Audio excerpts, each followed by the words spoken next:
Hi everyone, and a very warm welcome to DevMarketing, the first developer marketing summit from the PMA. Thank you so much for tuning in today. We hope you enjoy the sessions that we have lined up for you.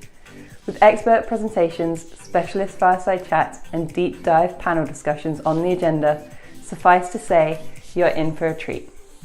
Just before we jump in, I want to take a moment to thank everyone who's played a part in making this event possible. Our sponsors, partners, speakers, and of course you, the Product Marketing Alliance community. You can engage with all our speakers and their sessions today by posting your questions in the comments section of the broadcast, or you can reach out to them in the Developer Marketing channel in our Slack community. Remember, you can also catch up with all the day's content on demand, plus a whole host of other amazing benefits by becoming a PMA member. But for now, it gives me great pleasure to introduce our next session.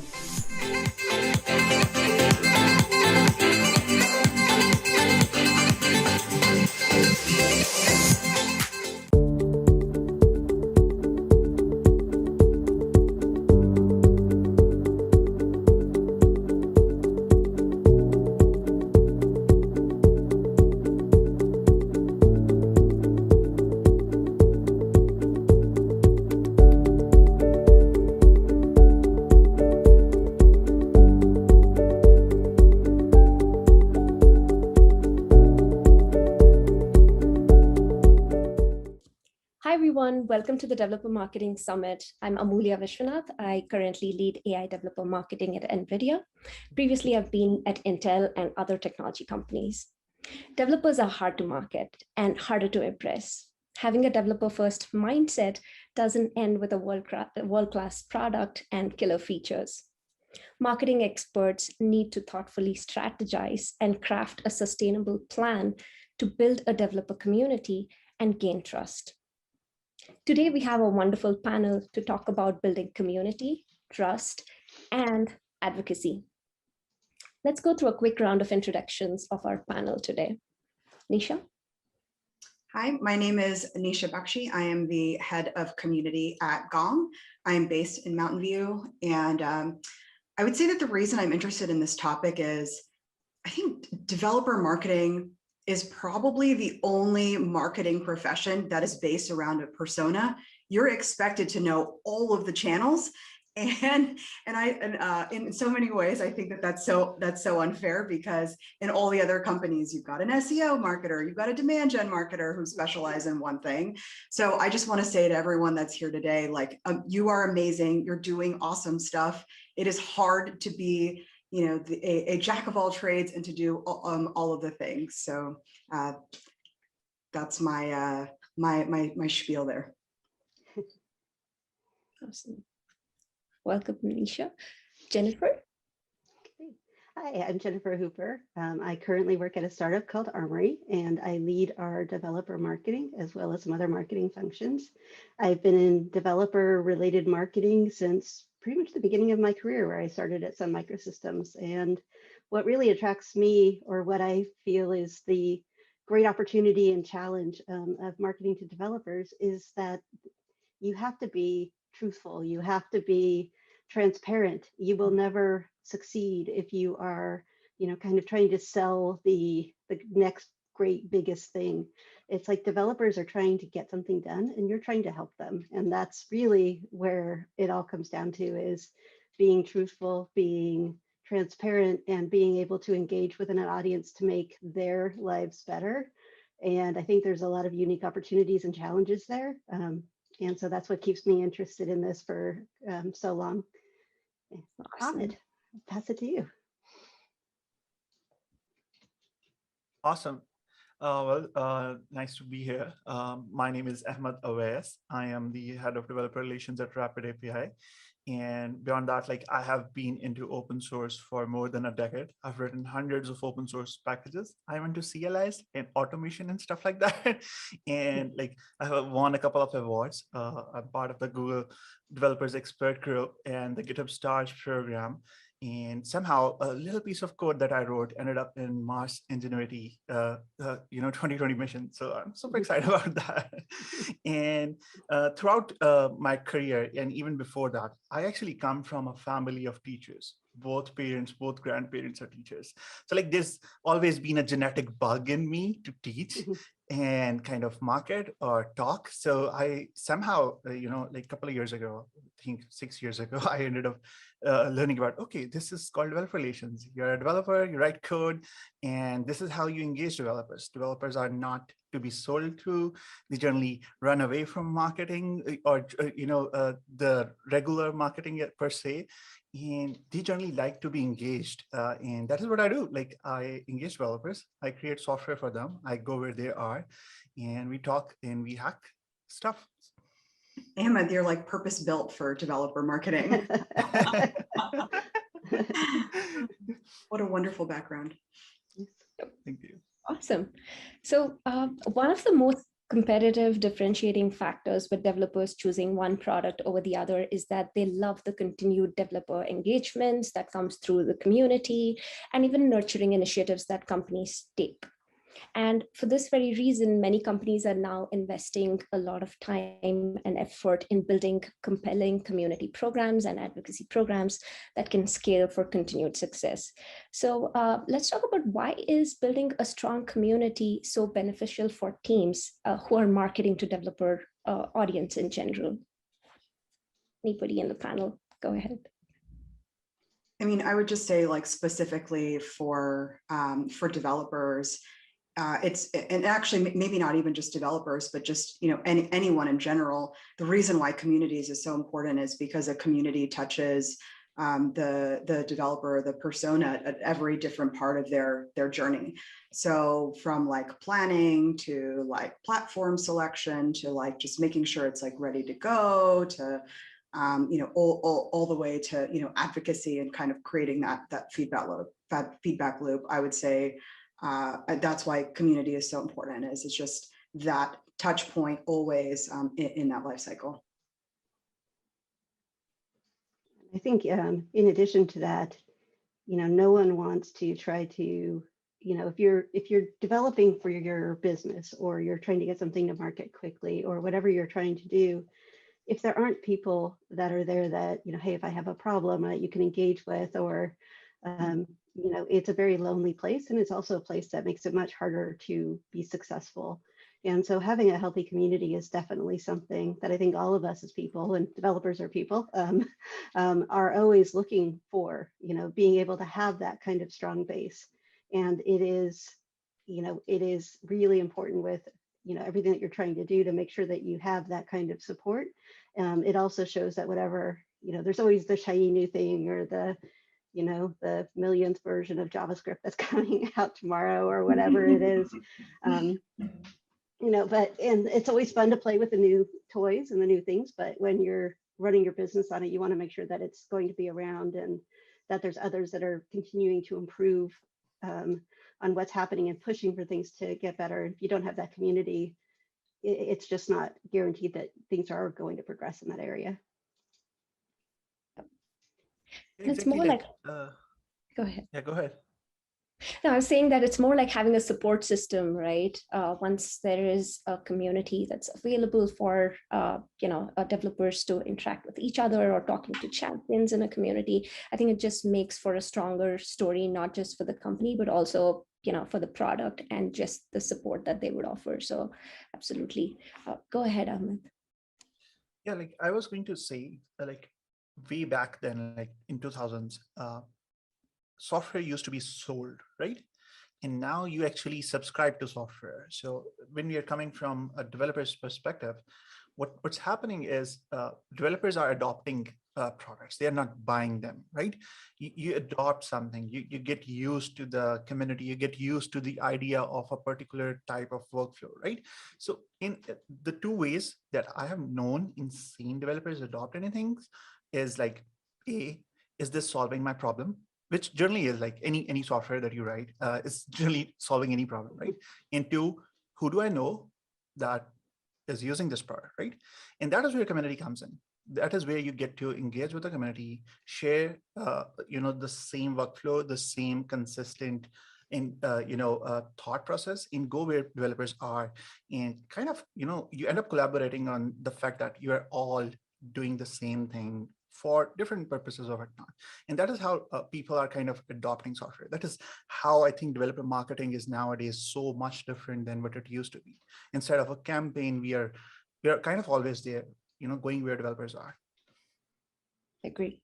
Yeah. So tell me a little bit more. Who should own the community program? Is it the community managers or customer marketing or developer relations? How have you all seen that grow in your current experience, current company and previous companies? I would say that in terms of where it's owned, the most important thing is that you have someone who is a knowledgeable developer, someone who understands the community and can speak their language. In general, I think it belongs with like a developer advocacy group. It could be somewhere else, but I think what's most important is that you're creating a community that is authentic and that is real and that is for the community, not for the company that you're trying to market to. Oh, sorry about that. In general, a community is a beautiful thing. And if you try to commercialize it or market to it, in which case people, if they're not like the members of the community, they can do that inadvertently, and then the community is just not going to succeed. So I think, to me, the biggest thing is making sure you have the right person doing it, more than the job itself. But if I had to choose a job, I would definitely say developer advocate. I don't know what the other folks think. I think it just depends on like the company that you're with. So when I was at Microsoft, like we had an entire developer advocacy program, and it was like purpose built for developers. But at Salesforce, there was an entire Trailblazer community, which wasn't all necessarily for developers, but there were other personas within the Salesforce ecosystem that actually made the ecosystem wonderful. So I think it sort of depends on and also what aspect of the community are you talking about? Are you talking about the online community, which I suspect that we are, or there's also different programs, and there's in-person events and all those different types of things. But regardless, for a developer community, you definitely have to have, I think that should 100% be owned by developer, like a developer advocacy group, a developer evangelism group, because developers are not only are they a unique special snowflake, they also prefer to be treated like a unique special snowflake. And I think that it's so important that they're surrounded by people that understand that and can nurture them individually, and then just the ecosystem in general. But of course, I think it just depends on the company, how big it is, the business, and all of that. Yeah, I think I would say exactly what Nisha said, just, kind of compound the fact that I'm a big fan of co-creation. You have to co-create. If you're a really small startup, of course, putting, the entire community in DevRel makes a lot of sense. But when you're talking about big companies and scale, co-creation should exist. So for example, a big part of what a community is supposed to do is provide a huge amount of feedback. And when I say huge, not quantity wise, but really useful one, right? Mm-hmm. So there has to be a one community person. If you're trying to market to or cater to developers, if they're not a developer, they're probably not going to succeed. They're also probably not going to succeed if they're not a DevRel fit. And when I say DevRel fit, it's people who actually want to build a community, but come from a technical background. It's not many developers I know who want to do this, but some are super excited about this idea.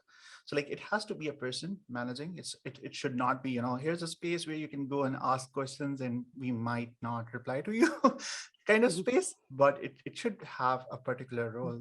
This person should be able to talk to developers, work with developers, and engage most probably the customer support CS department to provide really good feedback out of that community.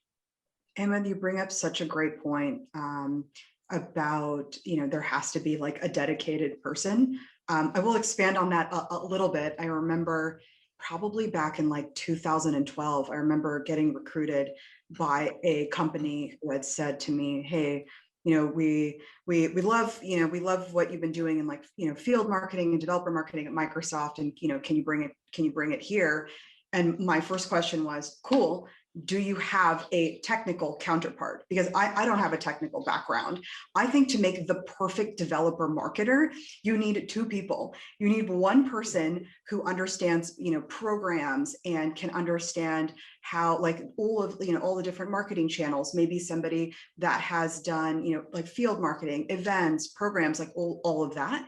And then you need somebody that can speak developers' language. So, I kind of look at it, and that's also another thing that I think is so unfair about developer marketing is not only are you expected to know all of these channels, there's also somehow miraculously, you're also supposed to be, super technical. And I think that usually comes in the form of two people. And so when they said, hey, like, we're actually don't have this person, like, you'll have to figure it out. I'm like, well, how am I supposed to write documentation? Like, this is just not going to happen, which, by the way, I think is the most important marketing tool for developers. Whenever everyone's like, hey, can I don't have time to like invest in developer marketing. Like, what's the one thing that I should do? I'm like, the best channel, just create awesome documentation. That's it. Because that's what developers do. They just go and Google. They want to see if you're legit. They want to read like documentation really quickly. And like, that's your best marketing tool. Sorry, I just went on a little bit of a diatribe there.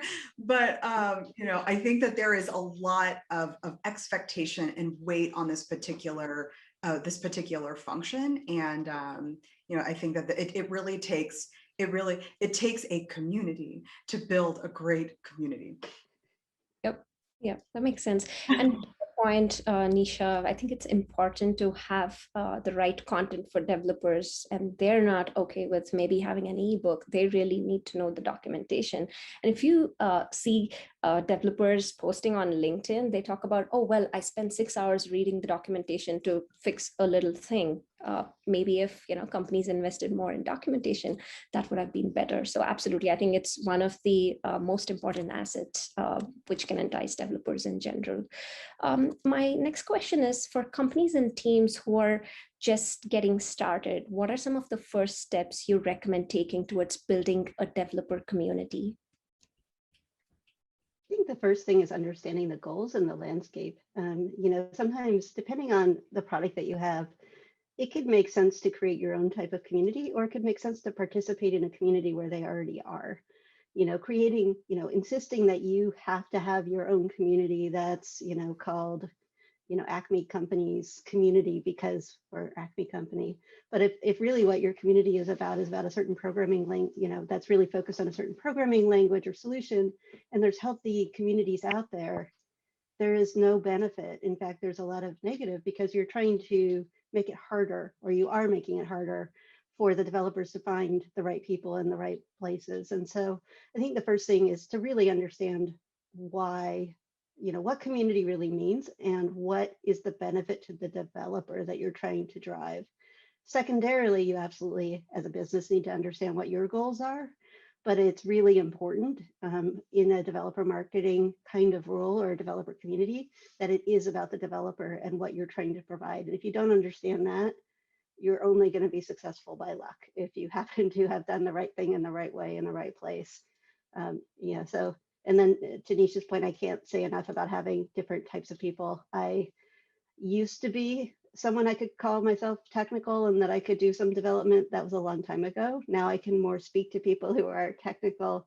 And, if I didn't have that counterpart to review things, to run ideas by, to say, hey, would this work?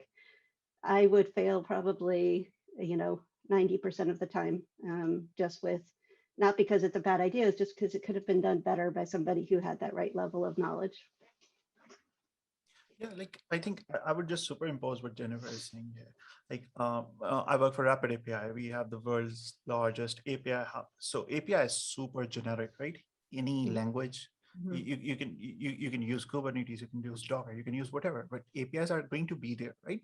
So one fact is that we are small, like small to mid-level company. Like we have like 100 employees, so not that big and not that small.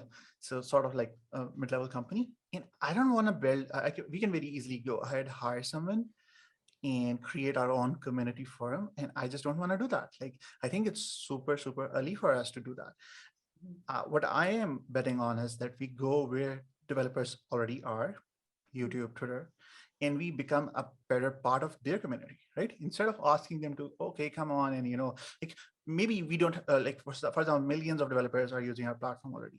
So instead of asking them to sign up on our discourse forum and here's the person you're going to talk to, like we are just going to go where they are and we are going to create a massive community right there, or we are going to be a big part of their daily feed that they keep scrolling at. So the community can be, you can either build your own community, but if you're at an early stage, you can also go ahead and be an excellent part of the already existing tech community out there. Yeah, and I look at it in a few different phases, and I think Ahmed, you touched on one just right away. Is, hey, like, is there product market fit? Like, is there an appetite for this? And I think like the product market fit piece of it is normally the developer, the technical person can understand, like, hey, like there is that. And then, marketers in conjunction with that will think like, we'll do research and, is there appetite? What are the other, different online forums out there? What are the other communities out there as well? So if you kind of like go through this process flow and then you decide, hey, there isn't a place for this, we want to build this, then I mean there's a few ways that you can do it. You can either build something on your own, or you can do something like purchase, or you can start using Discord or purchase Slack or something like that, and you can kind of create your own community. But it's not just as easy as like inviting a bunch of people in email and turning it on. This is something that takes a lot of work and planning and effort and cross-functional buy-in. And the biggest piece of this, which besides moderation, which we've chatted about a little bit already, that is really important, is making sure that you have a steady stream of programming and content. And this is again why I would say like someone who is highly technical probably isn't interested in building an entire programming and content calendar, but they would know exactly what should be on that calendar and sort of like plan that and shepherd that. So I guess phase one is like, is there appetite, product market fit? The second would be like selection of like the platform and tool, and then three, I guess it's four things. So then three, building content and programming. And then four is like, what is the marketing and kind of like comms that I need to do around this platform to get people to actually join? And maybe that means like becoming partners with other developer communities where people are kind of like hacking it and trying to like build like, subreddits and subgroups, but it's not really enough. And then you just say, hey, like I'm building this thing, like who wants to be part of this? And if there is appetite, you're going to have 5-10 people raise their hand and say, yeah, like I want to write this thing. And hey, like I want to do an AMA with you. So just kind of figuring that out. Exactly. Like just one thing I would add here is, I think like every time I start something new, I start with sheet.new. It's a Google Sheet. And it stops me from overdoing it or over engineering it. Like it only has rows and columns, and I can only do like I cannot drag and drop stuff and whatnot, right? So when I know that my workflow is like now kind of getting out of this sheet, now I'm confident that this is not right, this is overgrowing in whatnot, then and only then I move on to some tool, to some custom built community or software that we buy into. Completely agree with that. Yeah, I would just, the only thing I would add to all of this is, you really can do more harm than good if you launch something before it's ready, or if you're not ready to support it. I mean, you want to make sure that you don't just think about how to create it, but to, like everything Nisha was saying as well, how you can make sure that you're going to continue to add value and that it makes sense for this thing to live. And, if it should only be, you can create things that only last for a certain period of time and be deliberate about it. but be clear about what it is and what the investment is, because some of the worst things that can happen is to roll something out, get people engaged, get people interested, and then, ignore it or have it not succeed because you hadn't planned out the resources it would take or the attention it would take to keep it alive. And so it really is critical to think through the whole kind of life cycle of what it is to make sure that that's part of your planning for what you're going to do. Wonderful tips. So I think at a high level, it's between thinking about, do we want our own community versus should we actively or more actively participate in another community where developers are already there. And that makes sense. You have to see the product market fit and see if there's an appetite. Yeah, thank you so much. So now moving on, let's talk about advocacy programs. What is an advocacy program, Ahmed? And tell us a little bit more about how to build a successful advocacy program. Sure. I think a lot of people are nowadays looking at developer relations, and it's a big, like for example, developer relations is a DevRel fit, as I say. It's when your company is either completely new and you already realize that you need developers to market your product in a very different way, or either your company has grown out of proportions and maybe the traditional marketing is not working anymore, right?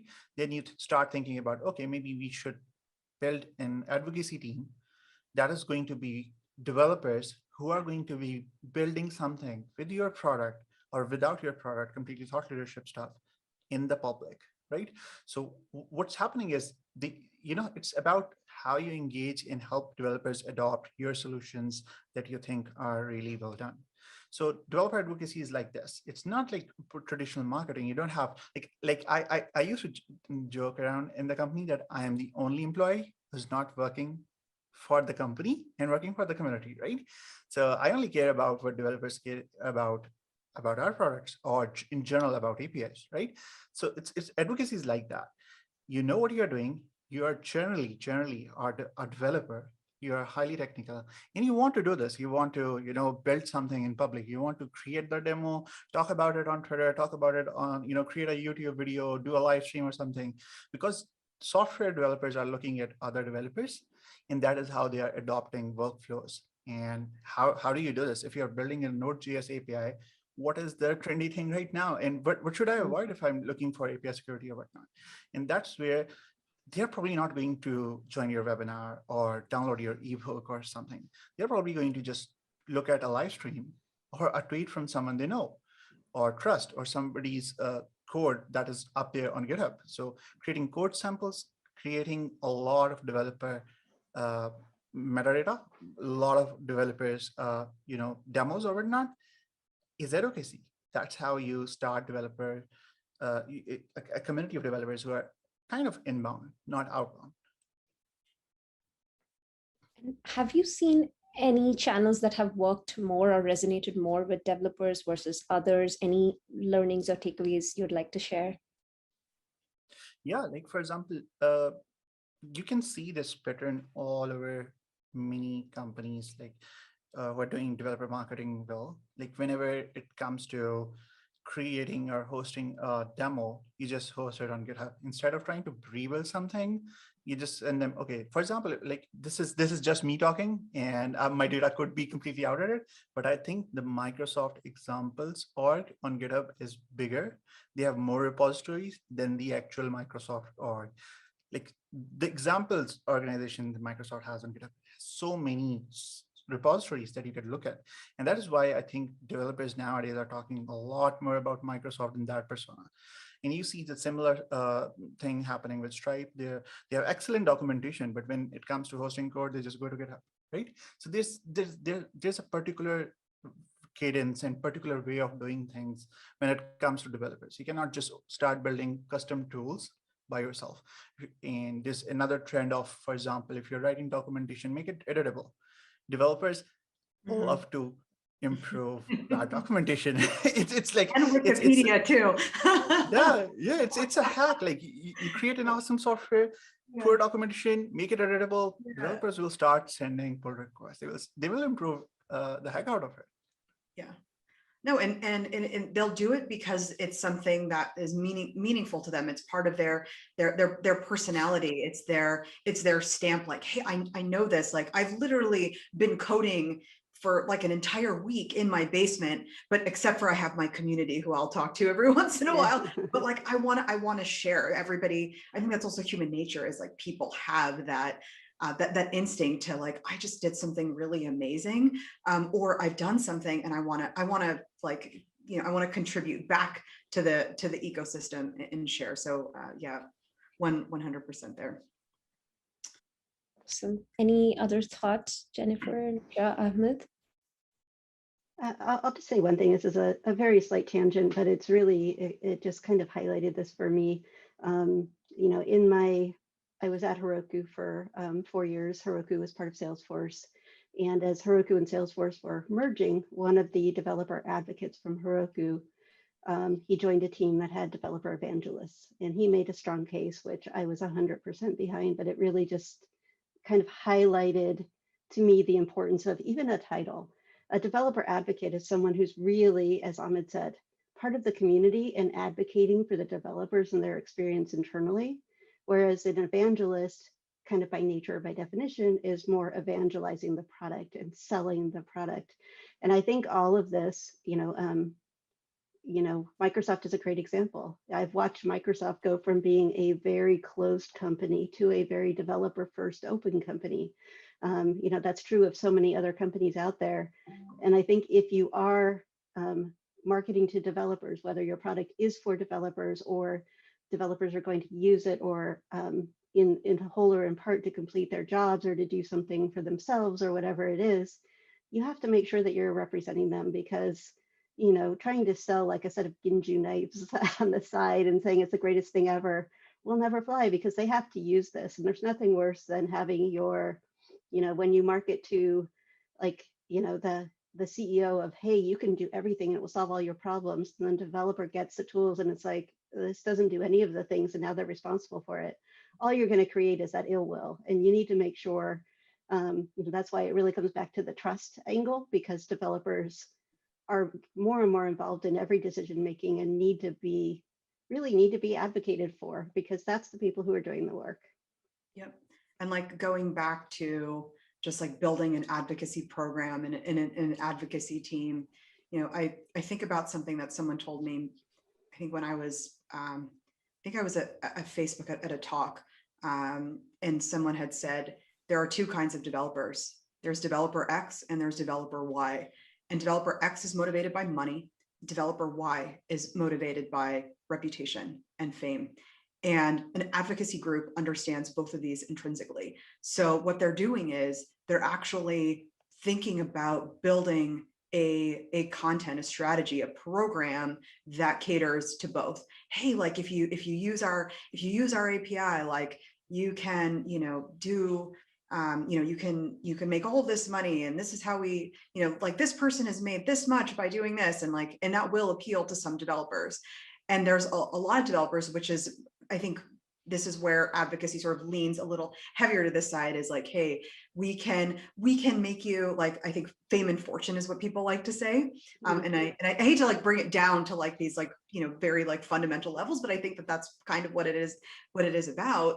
And at that point you say, hey, like we want to build like an MVP program. We want to pick like 2 or 3 people that we want to up level and say like, hey, like these are the 3 people that we know that have built like these amazing, they've used RapidAPI and they've built these awesome things. And we're going to dedicate a landing page to you. We're going to interview you. We're going to put you, in our conference and speak on the main stage and all of that. So I think that's why advocacy, a developer advocacy program is really important, because all the people that work in this particular function, both like the marketers who built the content in the programming and like the technical developers who actually, who actually build, the actual content, kind of help sort of build that respect and then kind of create that flywheel to keep it going.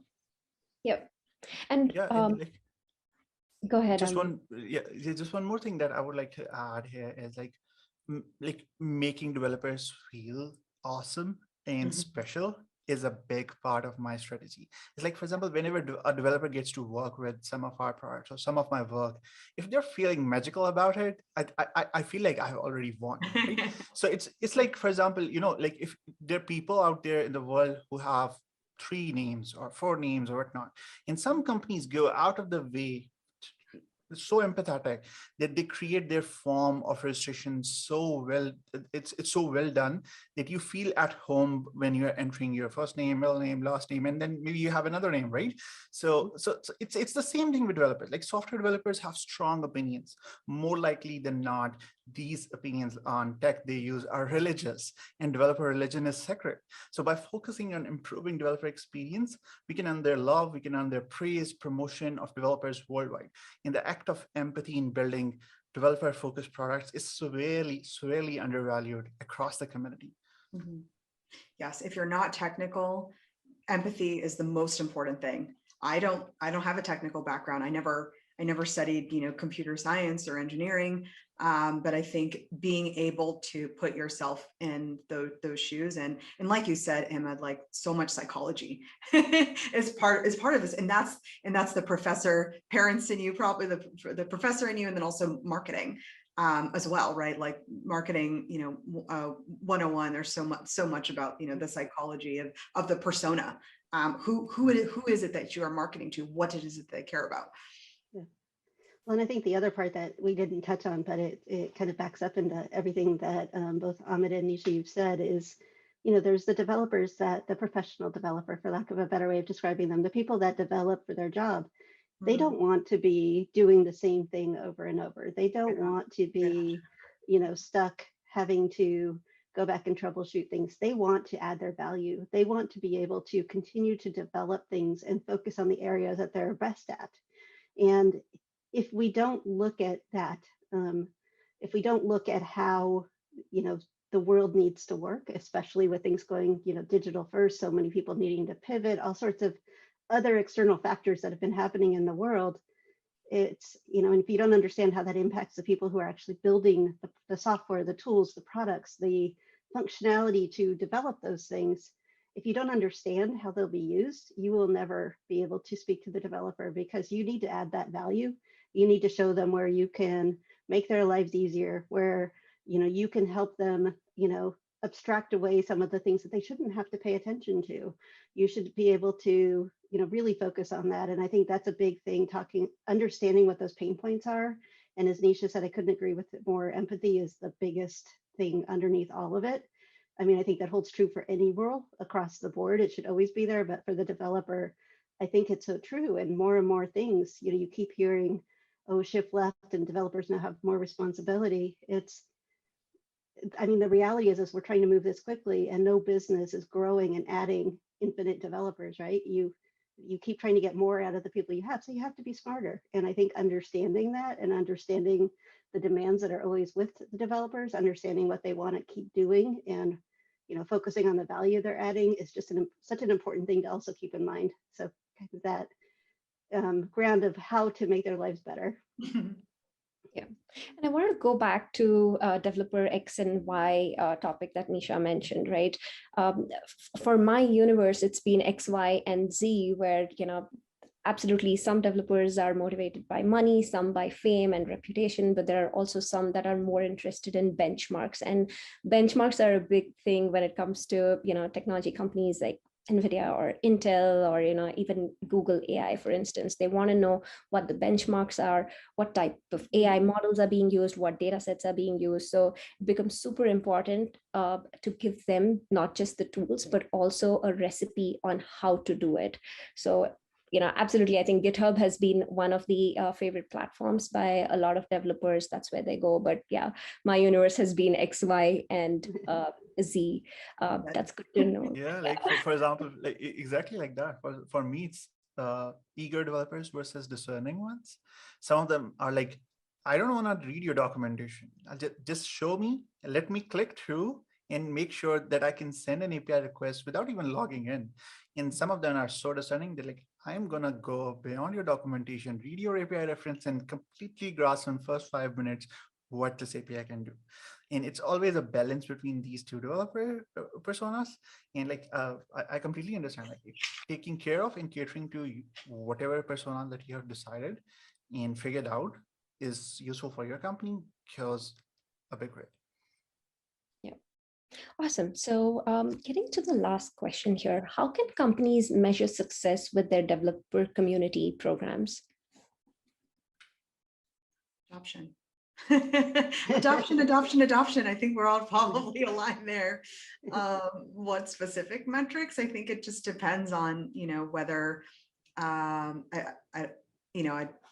actually curious to hear what Jennifer's, using right now as her metrics.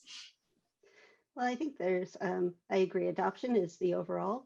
I think there's other metrics. I really strongly don't agree with saying, oh, we need to have 1,000 people subscribing to this or 500, some arbitrary number. That just doesn't make sense to me in terms of having those as goals, because you don't actually know if you're getting the right people. You're driving behavior in your company to say, trying to get someone to do something versus trying to get the right person to do the right thing. So what I look at, it definitely is something that grows and changes as the company matures, but it definitely starts with adoption. Actually, before that, I think it even starts with evangelism. Can you get people to participate in things that you're doing? Can you get people to,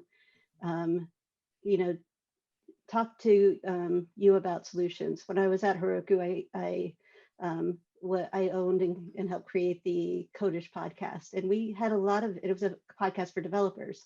I had no goals. In fact, I explicitly said, I do not have a goal for people to listen to this. It's about making something for the community.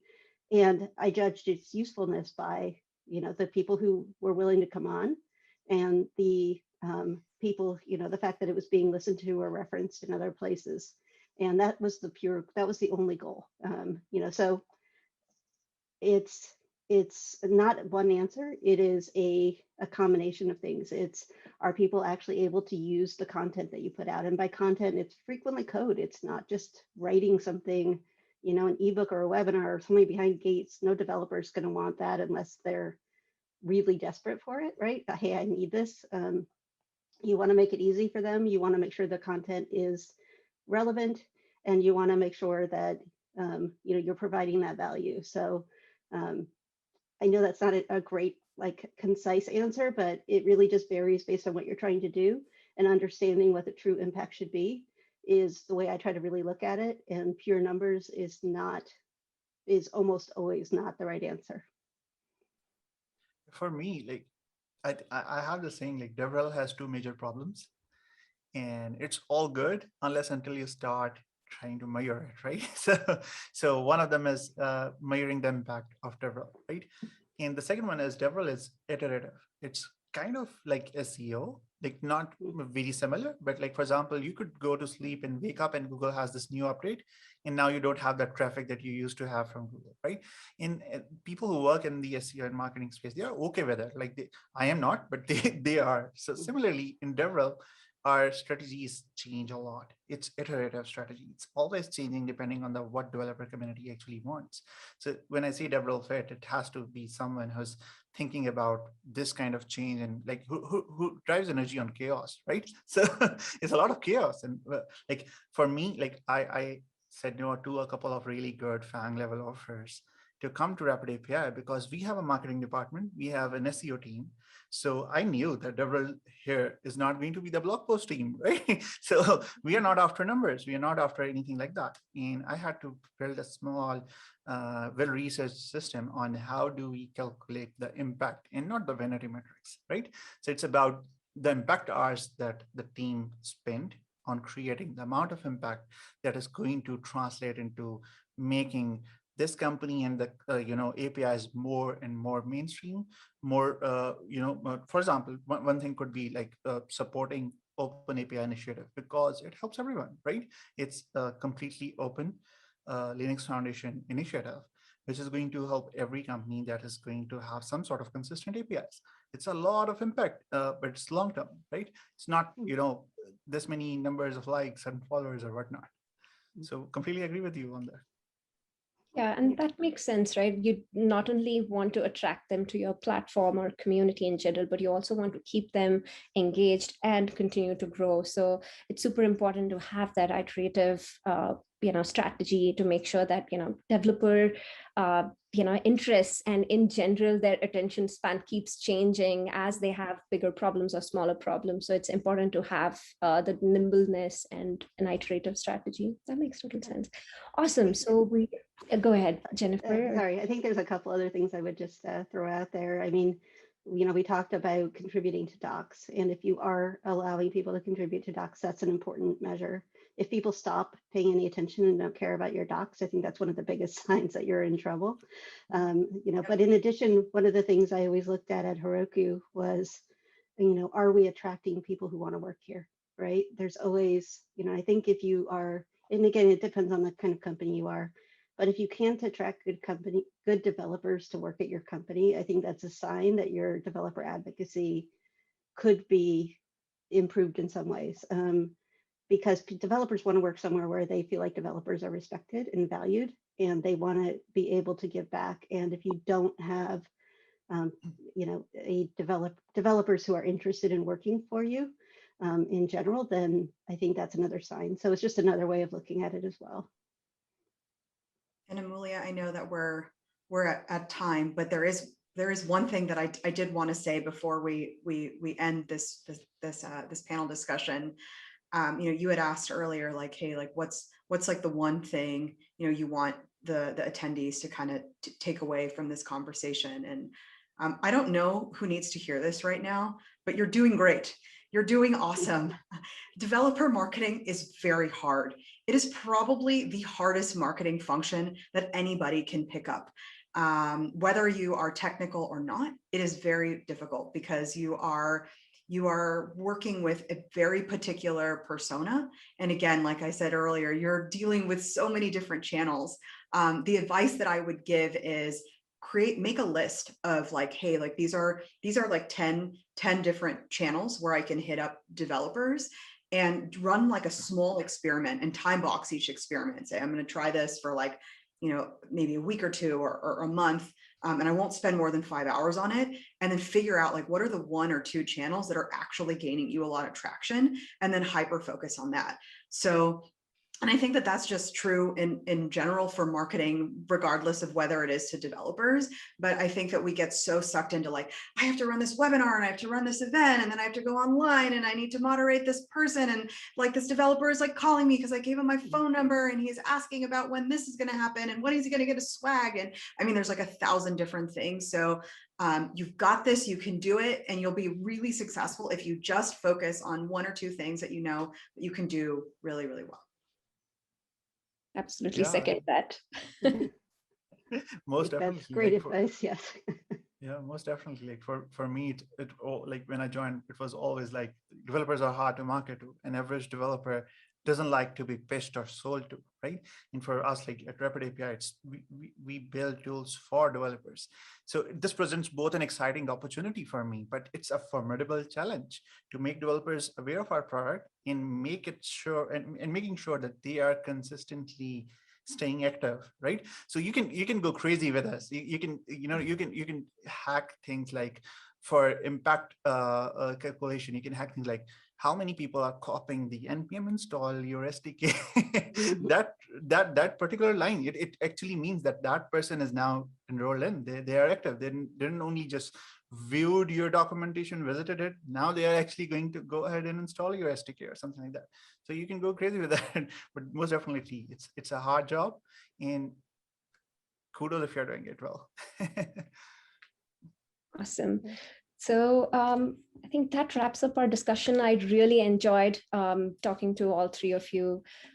This is great. I think it's important to keep our strategies developer-centric, and it's important to know that community and advocacy programs play a very crucial role in not just getting developers, but also growing the developer base and retaining them on an ongoing basis. And to our viewers and listeners who are joining today, I hope this discussion helped you, in building successful community and advocacy programs. Thanks to our panel. It was wonderful having you. This concludes our panel discussion. Thank you, everyone. It was wonderful meeting Thank all you. of you. Yeah. Bye. Have a good day. Thank you. Bye. Take care, everyone. Bye-bye. Take care.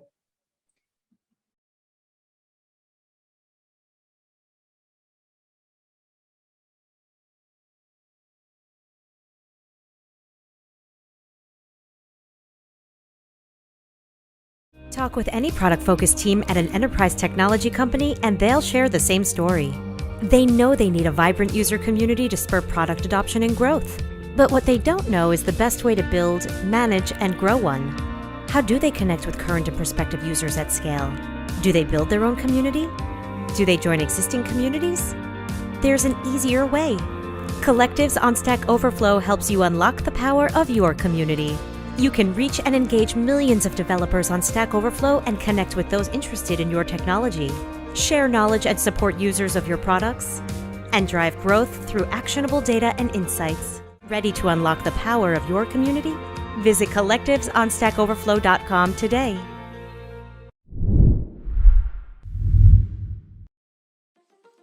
Ready to take your product marketing skills to the next level? Want to develop your expertise? Enhance your career prospects? Well, join over 3,000 product marketers who are already certified. Product Marketing Core is PMA's official certification program covering the fundamentals of product marketing. Spanning 11 modules and 68 chapters, the course includes over 10 hours of content, drilling down into key areas like research, pricing, OKRs, and much, much more. We've created not one, not two, but 3 versions of the course to ensure there's an option to suit your requirements. First up, let's check out our on-demand option. We've collaborated with positioning expert April Dunford to make this a course you won't want to miss out on. Senior level product marketers from the likes of Salesforce, HubSpot, Google, and Facebook have vetted, tested, and approved the syllabus so you can be sure you're in good hands. Plus, with tuition from experts plying their trade at globally recognized brands such as Adobe, IBM, and LinkedIn, you'll be hard-pressed to find a course this comprehensive or this thorough anywhere else. If you're looking for a more interactive experience, enroll in our live and online course, step into the virtual classroom, and join a PMA expert in residence who'll guide you through the syllabus and be on hand to answer any questions that you may have. Get certified in 4 weeks with our part-time course, or do it all in 1 day with our 1-day option. The choice is yours. Whichever you go for, Product Marketing Core ticks all the boxes. Whether you're new to the industry or a seasoned product marketer, B2B or B2C, physical or SaaS.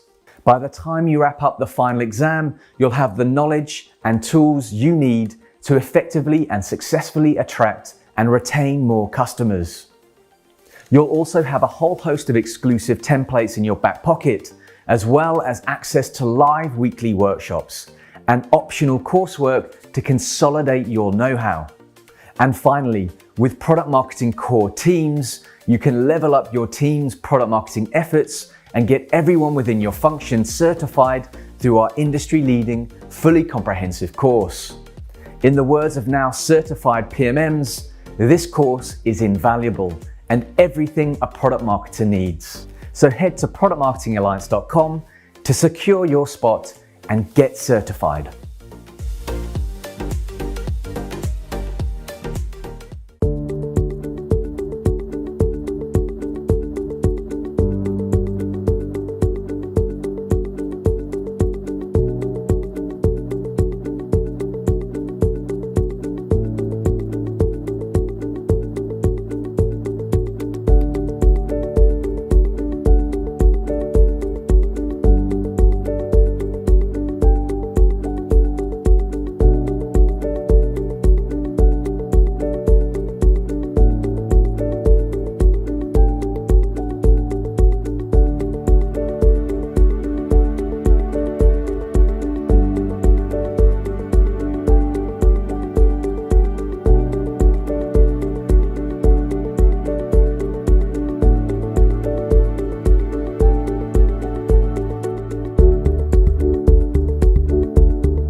Welcome back to DevMarkon, the first developer marketing summit from the Product Marketing Alliance.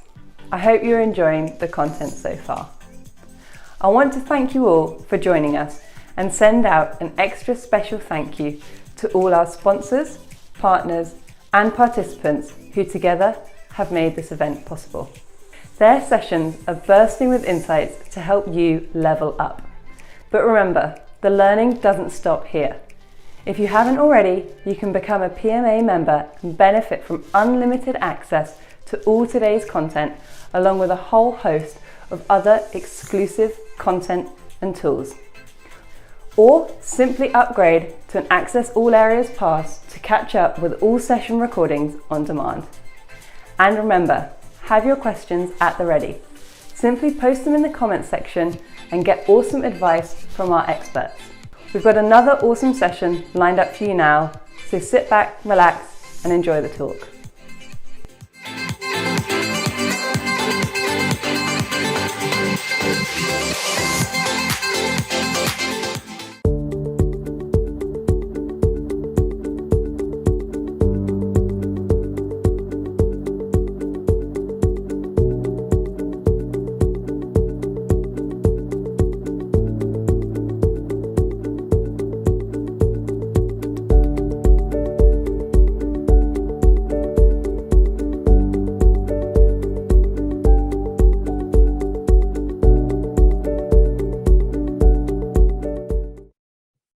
Okay, hello everyone. Welcome to the Fireside Chat on setting up your developer marketing team for success. My name is Zhenni and I'm your moderator of this talk. I have been working in developer marketing for over 7 years now. I have started my career at Apple. I worked for the worldwide developer relations team, where I work very closely with developers around the world on their mobile apps. Then I joined Baidu USA at their autonomous driving department as their first developer marketer to help them to grow a global developer community for their self-driving open source projects. My last gig was serving as the director of marketing and community at Dgraph Labs, where I led a team of 7 to increase the adoption of the most advanced open source graph database. And today we have the pleasure to host Mike Stowe, the Director of Developer Marketing at RingCentral. Before we dive into the topic, Mike, can you tell us a bit about yourself? Absolutely. I can't promise I'll be able to do as nice of an introduction. I mean, that was tremendous. Again, my name is Mike Stowe. I'm the Director of Developer Marketing at RingCentral. And essentially that means my role is to reach developers and make sure that, one, they're aware of RingCentral's technologies. A lot of people, when they hear about telephones and voice communication, they're thinking of the old movies where you went to the bar, the salon, you got on the phone, you're like, hello, can you hear me now? Or worse, they're thinking about the experience of having to be in their car or on hold for 60 minutes trying to get hold of somebody to fix a simple problem. And so really trying to help developers understand that there's a better way to communicate. And now with APIs and cloud technology, we can truly revolutionize the way that people do communicate through cloud providers such as RingCentral.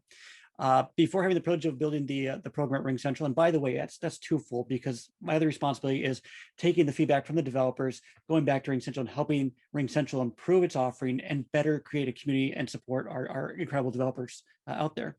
But before RingCentral, I had the privilege of starting the developer advocacy program at Constant Contact, starting the developer relations and marketing program at MuleSoft with 2 very good friends of mine, and then going to a stealth startup called Tiger and going through that stealth startup phase to becoming the de facto standard for container security for networking, utilized by small companies like AWS, Microsoft Azure, IBM Cloud, and of course Google GKE. And like I said, now at RingCentral, trying to transform the way that we communicate. Awesome. So what does the developer marketing function as RingCentral look like? Like, has a function be there from the start? Is it a new initiative? And which team do you sit within? So I'm gonna get myself in trouble with my coworkers because, and I'm gonna preface this by saying that they're all super brilliant, incredibly talented people, and they were thinking ahead of their time. And hopefully they don't get too mad at me for what I'm gonna say next. At RingCentral, we fell into kind of a trap that a lot of companies fall into, which is what I call the field of dreams. If you build it, they will come. And so the team put together a tremendous platform, a tremendous API with numerous capabilities, but they didn't have a strong marketing mechanism for it. And so what that meant is we had all these capabilities and we ran into two issues. One, our customers didn't know that we had the API, and two, they didn't really have a vision for how to use the API, because again, they're thinking of that telephone experience that most of us can relate to. So I was actually the first developer marketing hire. And it was kind of interesting because with RingCentral, the company knew that we needed to market to developers and be engaged with the developer audience. But I think we fell into the challenge that a lot of companies have, which is, what's that mean? And so I was actually hired into the product marketing org, as here we are in the Product Marketing Alliance and DevMarketing, to run the developer marketing function. And the initial thought was that was going to be GTM launches and strategy and creating data sheets for the different APIs. And that was going to be the approach we took. We had to take a different approach because traditional marketing doesn't necessarily work on developers the same way it would work onto a B2B or B2C, in that developers aren't going to look at a data sheet. They're looking at your API documentation. And so you have to remember, you have two different distinct audiences. You have non-technical decision makers who typically write the check. I wish developers wrote the checks, because then my life would be a million times easier. But the developers who have to implement it. And you really take a twofold approach between top of funnel, reaching the non-technical decision maker, and bottom of the funnel to talk to that developer, get them involved, get them excited, so that when that technology is introduced, or they start talking about the technology, they can say, yes, I love RingCentral. I've seen their APIs. I play with them. They're the company to go with.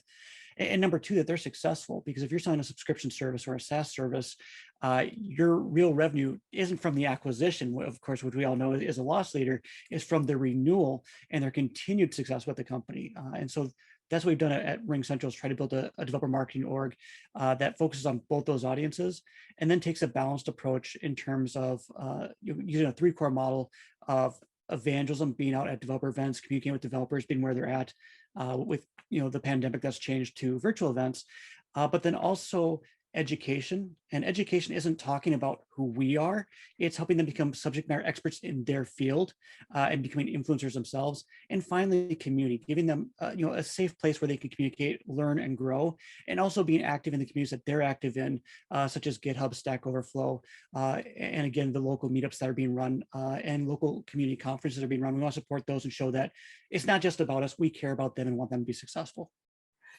That you actually mentioned a really good point, because I think RingCentral made a very strategic move where not only have the marketing, we're market to the business leader, to who, like you said, write the checks, but also, target to the bottom of the funnel, which are developers who are using those APIs every single day. And then when it's time for renewal, I'm sure, the internal stakeholder will ask the developer, hey, how's the RingCentral API looks like? If they're championing for the product, I'm sure the renewal will be much, much easier than you go to business leader later and say, I never used the API, I don't know what it is.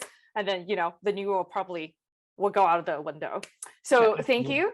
Thank you for sharing that experience. And you mentioned something very interesting. I want to, drill down a little bit, because you say you initially hired it into the product marketing function. So how did that transition that happen, that where, did you convince the company, say, hey, developer marketing needs its own department? Like, how did that work? Yeah, so it's interesting because developer marketing still rolls into the PMM org at RingCentral. And there's always a big question about developer relations, developer marketing. Where does it belong in a company? And you're going to hear a lot of opinions. Some people say it belongs in product. Some people say it belongs in engineering. Some believe it should be its own department altogether, or marketing.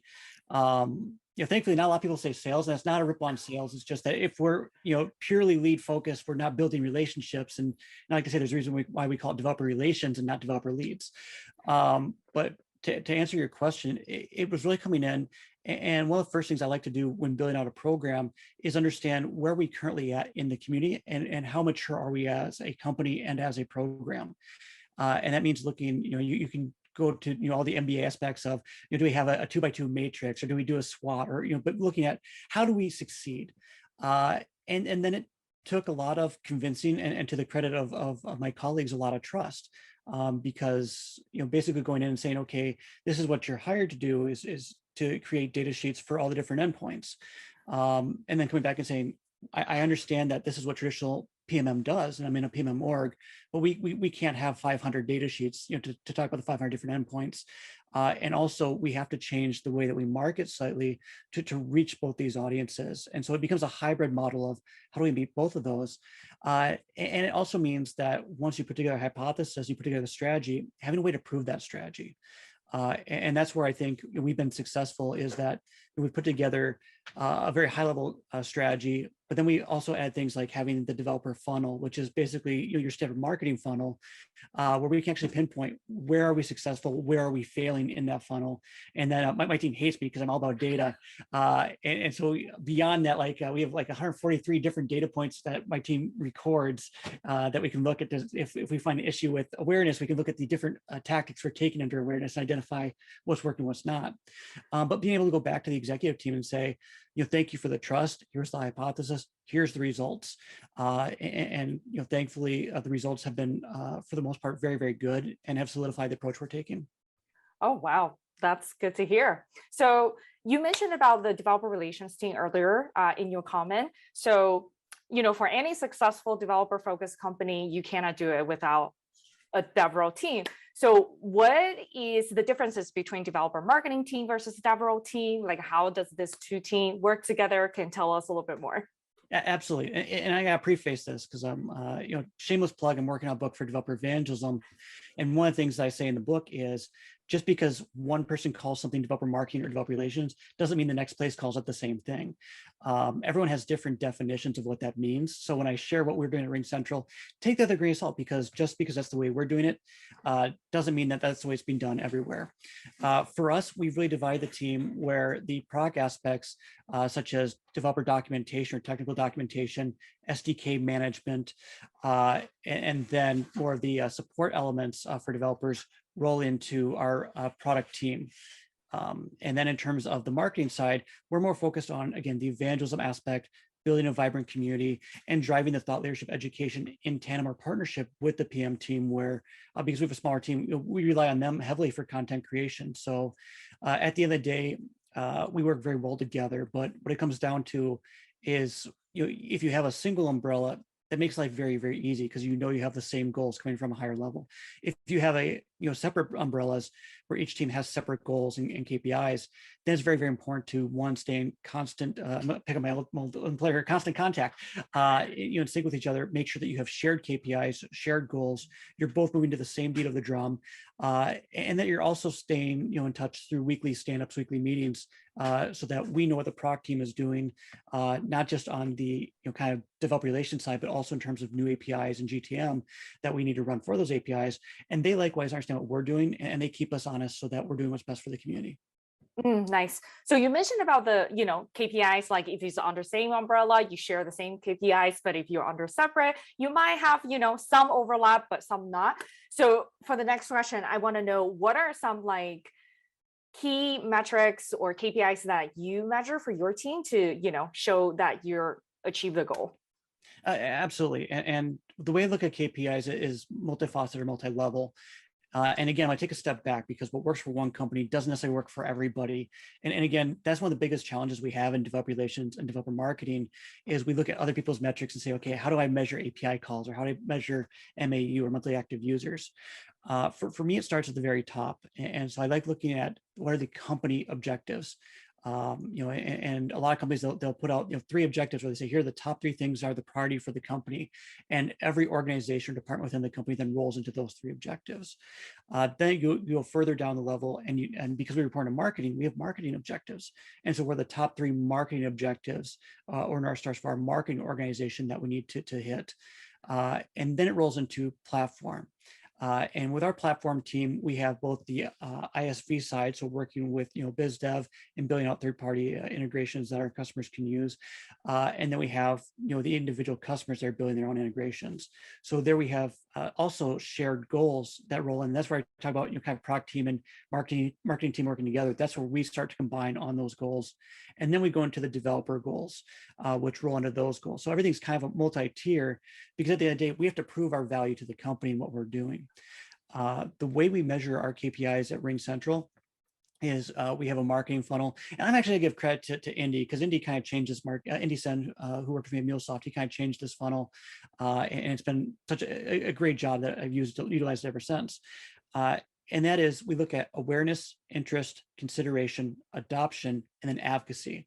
So if you think of the standard marketing or the standard ADA funnel, we're adding that last stage of advocacy because it's really important for that word of mouth in the developer community and for a great experience for developers. Awareness, we look at things like website traffic. Are people coming to our website? Are they hearing about us? We look at share of voice. We actually use a tool, it's called Weaver.ai. They do a great job allowing us to get a pulse on the industry. So we can actually look at, are developers talking about RingCentral? Are they talking about our competitors? Who are the influencers in the space, and dig into that? We can do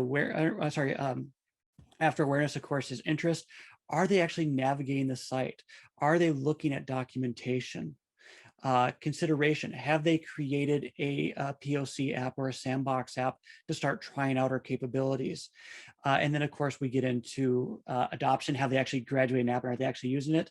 And this, again, because we focus on both paying customers and third-party providers or partners. That could be a paid customer, or it could be an ISV that's built an app for our customers to utilize.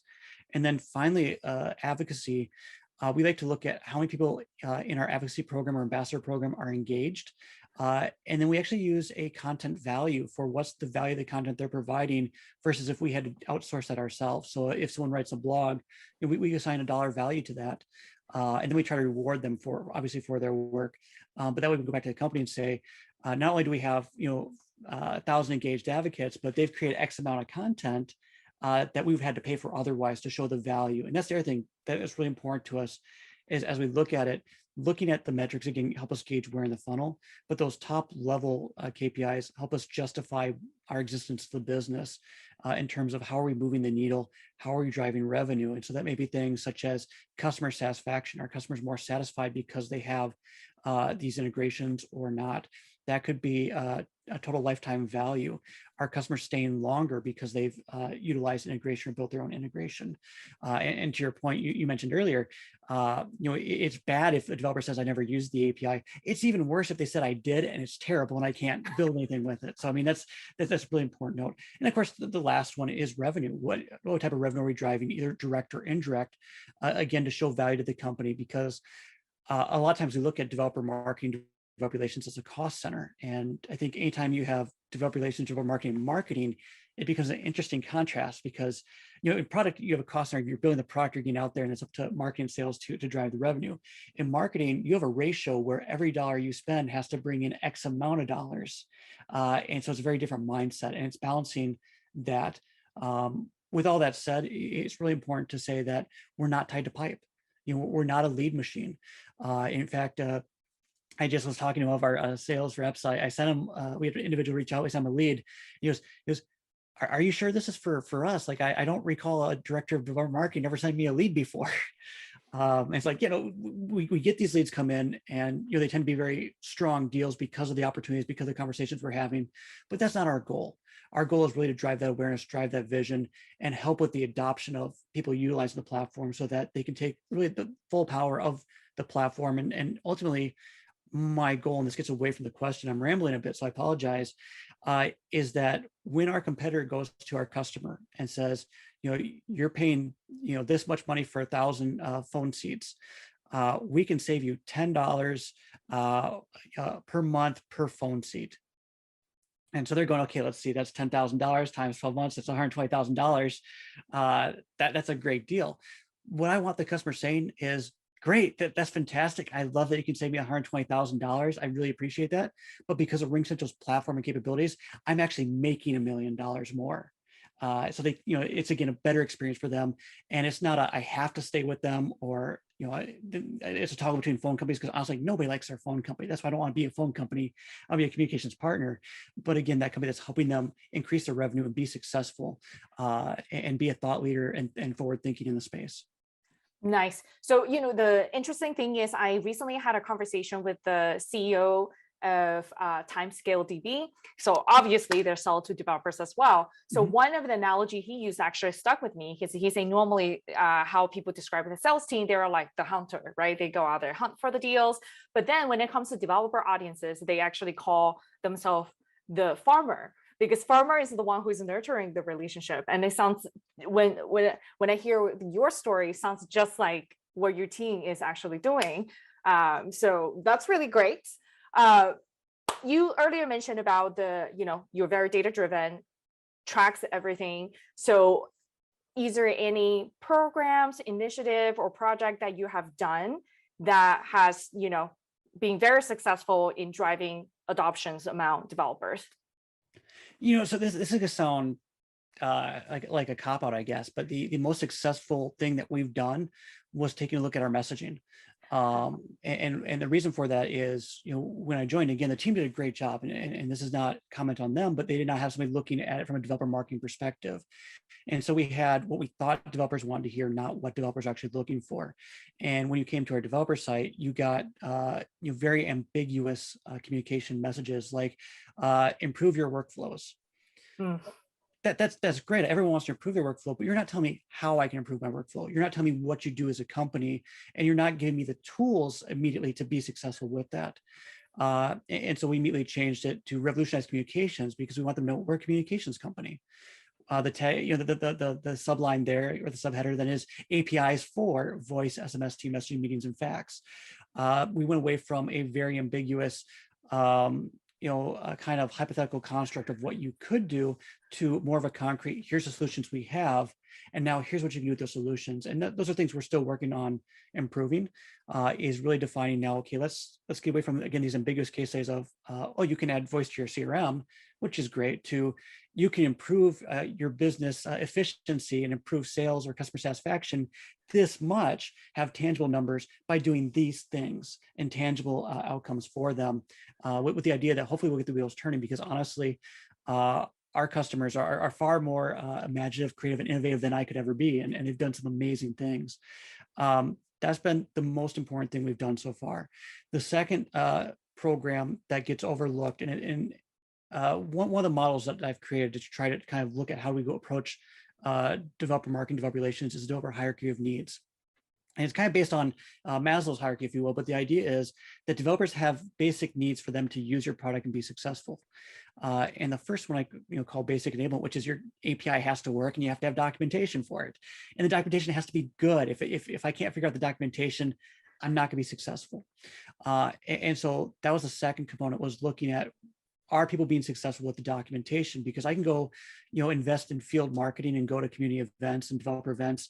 But if we have a bad experience, not only are we wasting our money, but we're actually putting that bad experience, into the community's mind, which is the last thing you want to do. So you can understand where you're at maturity-wise as a program. So we hired a technical writer to take a look at our documentation, completely revamp it, and start focusing on, time to first app. How do we improve that? And that was a joint effort between marketing and PM, where PM really led the technical side, but we led a lot of the user testing and all the studies and a lot of feedback we were receiving from early conversations we'd had with developers in the community. The third, probably most beneficial program we've done, which is actually the second tier of the hierarchy, is our community initiatives. I might get myself in trouble here again, but I'm also very grateful, because I went into RingCentral. We had 300 followers on our Twitter handle, and most of those followers were not developers. And so we had to look and say, okay, wait a second, what went wrong here? We started investing in communicating with our developers. So having a developer newsletter, having regular tweets, and recognizing what the developers are doing via Twitter. We want to showcase what they're doing. It shouldn't be all about us. It needs to be symbiotic for them.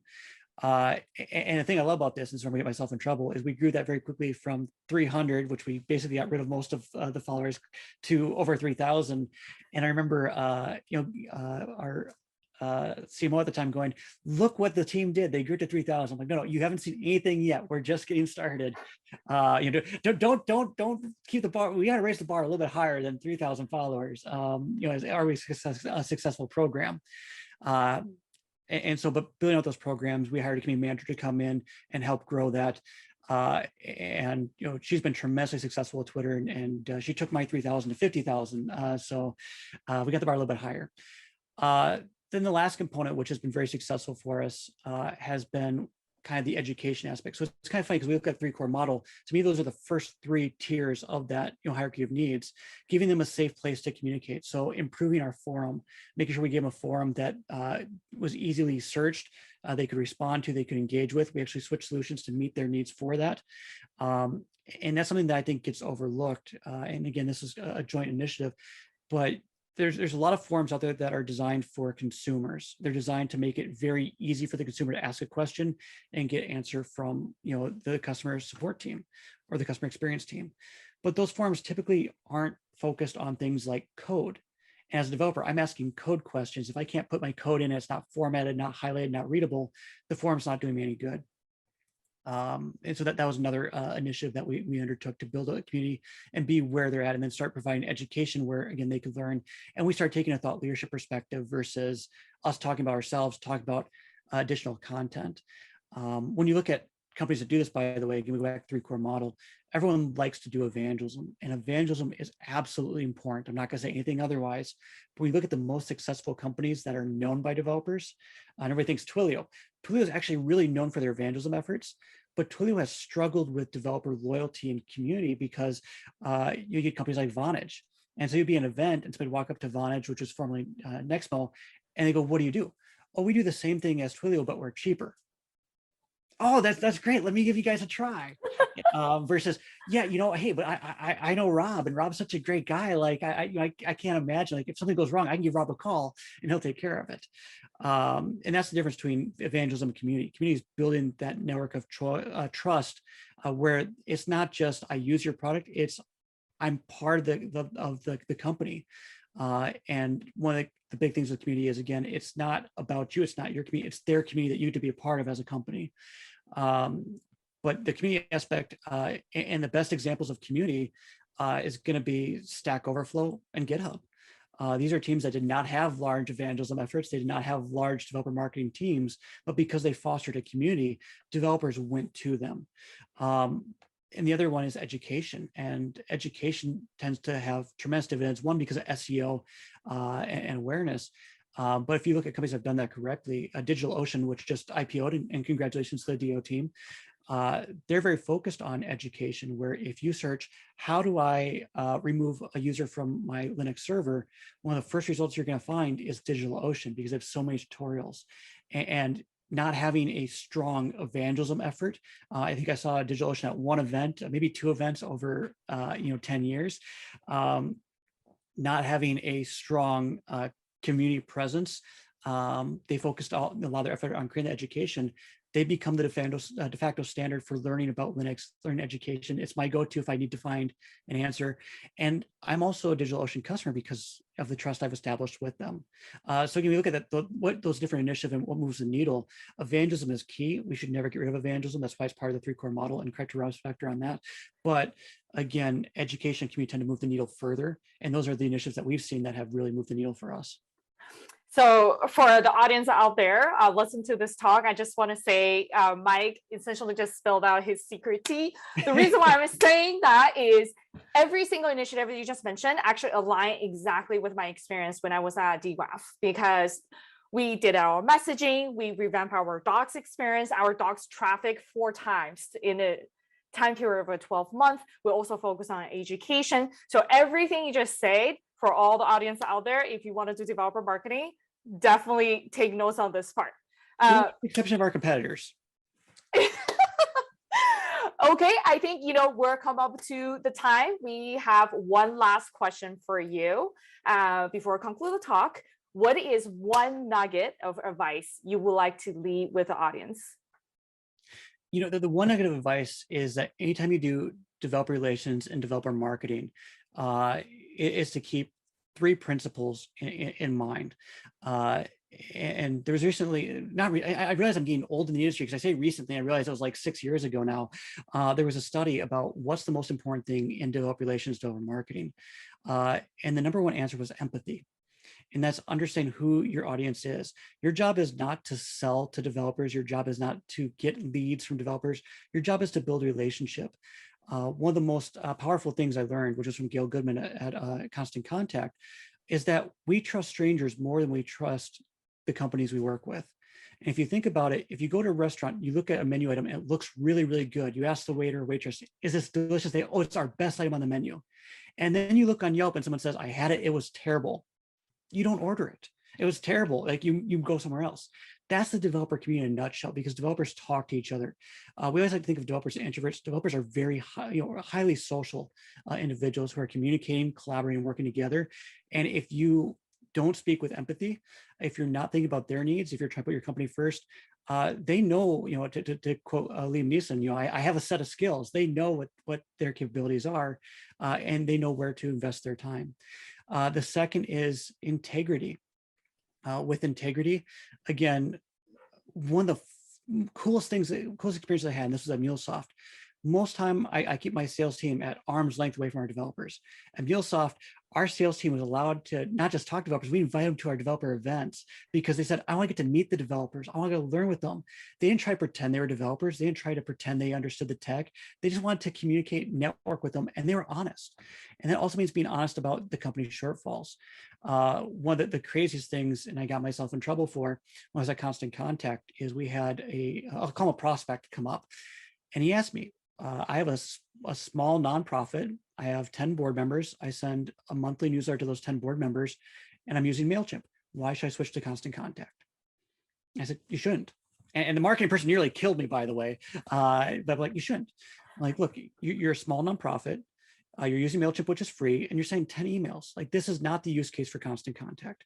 Now, if you want to start reaching to your users, or you want to start reaching on donation campaigns, or you want help with marketing and you want to start growing that list, that's where we're going to help you, because we're going to have the different tools to help you with that. And you get free marketing support. You can call us up and ask us marketing questions, and we're going to help.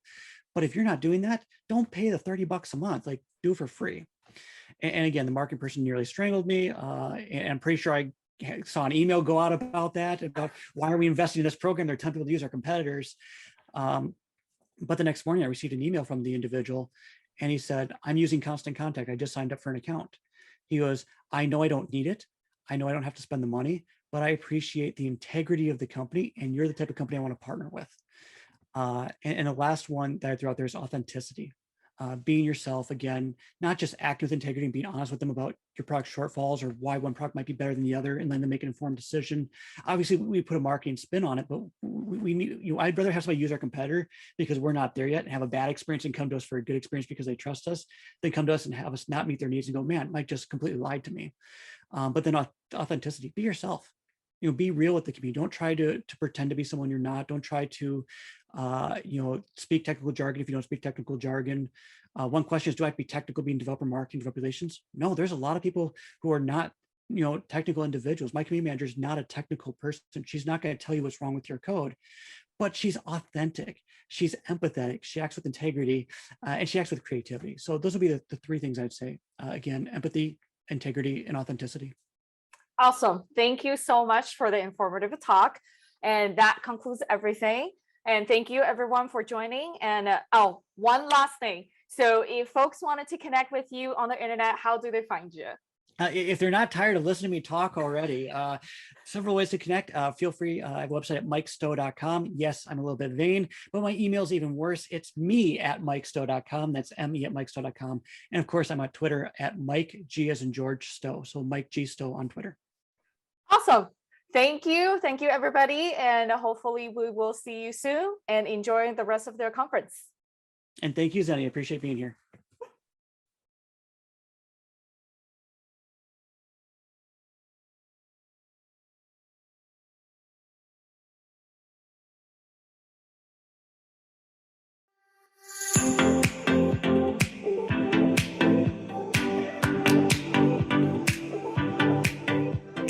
Hello, wherever you are joining us from today, I want to say a huge welcome to our global community. We hope you're enjoying the Developer Marketing Summit. I also want to send out an extra special thank you to all our sponsors, partners, and speakers who together have made this event possible. I hope you are finding today's sessions insightful, and I want to remind you that the learnings don't stop here. If you haven't already, you can become a PMA member or upgrade to an Access All Areas Pass to benefit from unlimited access to all today's content. What's more, you can continue the conversation in the PMA's Slack community. If you aren't already a member, then hop on over and join the discussions today. And remember, this is your chance to get involved.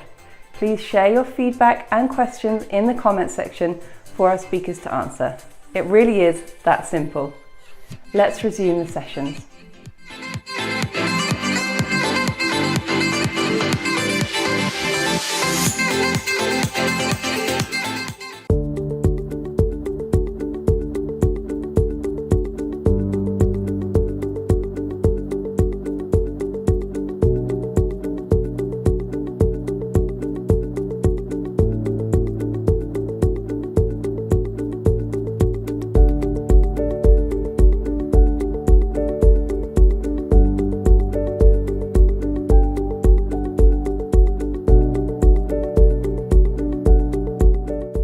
Hi everyone, I'm Talia. I'm the head of product marketing at WorkOS, and I'm super excited to talk to y'all about how to launch products to developers. So today I'm going to walk through a lot of launch basics. I think it's really important to get these down, but I also will be sprinkling in information specific to how to think about launching to developers. And I'll end today with 5 best practices specific to launching to developers. So what you'll learn, releases versus launches, why it's important to distinguish between the two, how to tier your launches, launch phases and lead times, and then how to treat your post-launch as really part of the full launch. So release versus launch. A release is engineering, product, and design driven, and it's finished product that's ready to leave the building.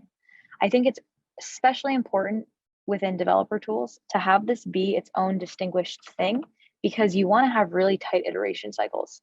SaaS products often have really high product velocity on the development side, and you want to make sure that they're just not blocked by go-to-market teams. You want them to always be releasing what they have, ready to get feedback from users, and then taking that feedback and incorporating it back into the product. And the best way to do this is to really just give them their own part of the process, call it a release, have some guardrails around the difference between what happens with a release and a launch, but really give them space to work at whatever development velocity that they want. For me, I really like to make sure that releases and launch planning start at the same time so that we both are on the same page and cadence for when features and product are ready to be spoken about externally. But I always give myself at least a few week buffer between a release and a launch. This is especially useful if you slip on any release dates. It just gives you time to fix that so that you don't have to move your launch date back, because that's often a lot more impactful than moving back your release date. As with launches, you're talking to a lot of external vendors as well. You want to make sure that you're not changing things up on them. A launch is product marketing driven, it's packaged goods, and it's surrounding activities. So this is all of your content, your enablement, your ads, your webinars, your press, everything that you're doing to really create momentum around that release. And I always like to remind people, a launch is not just a single moment in time. It's a ton of activities for a theme that you're really trying to create that momentum around in the market. And so a launch might have a launch date, and that is likely just the time that you're basically breaking your embargo. You're saying, on this date, we're going to openly speak about the features that were part of that release, but now we're going to be talking about them a lot. And I'll get into this a little bit in the post-launch phase.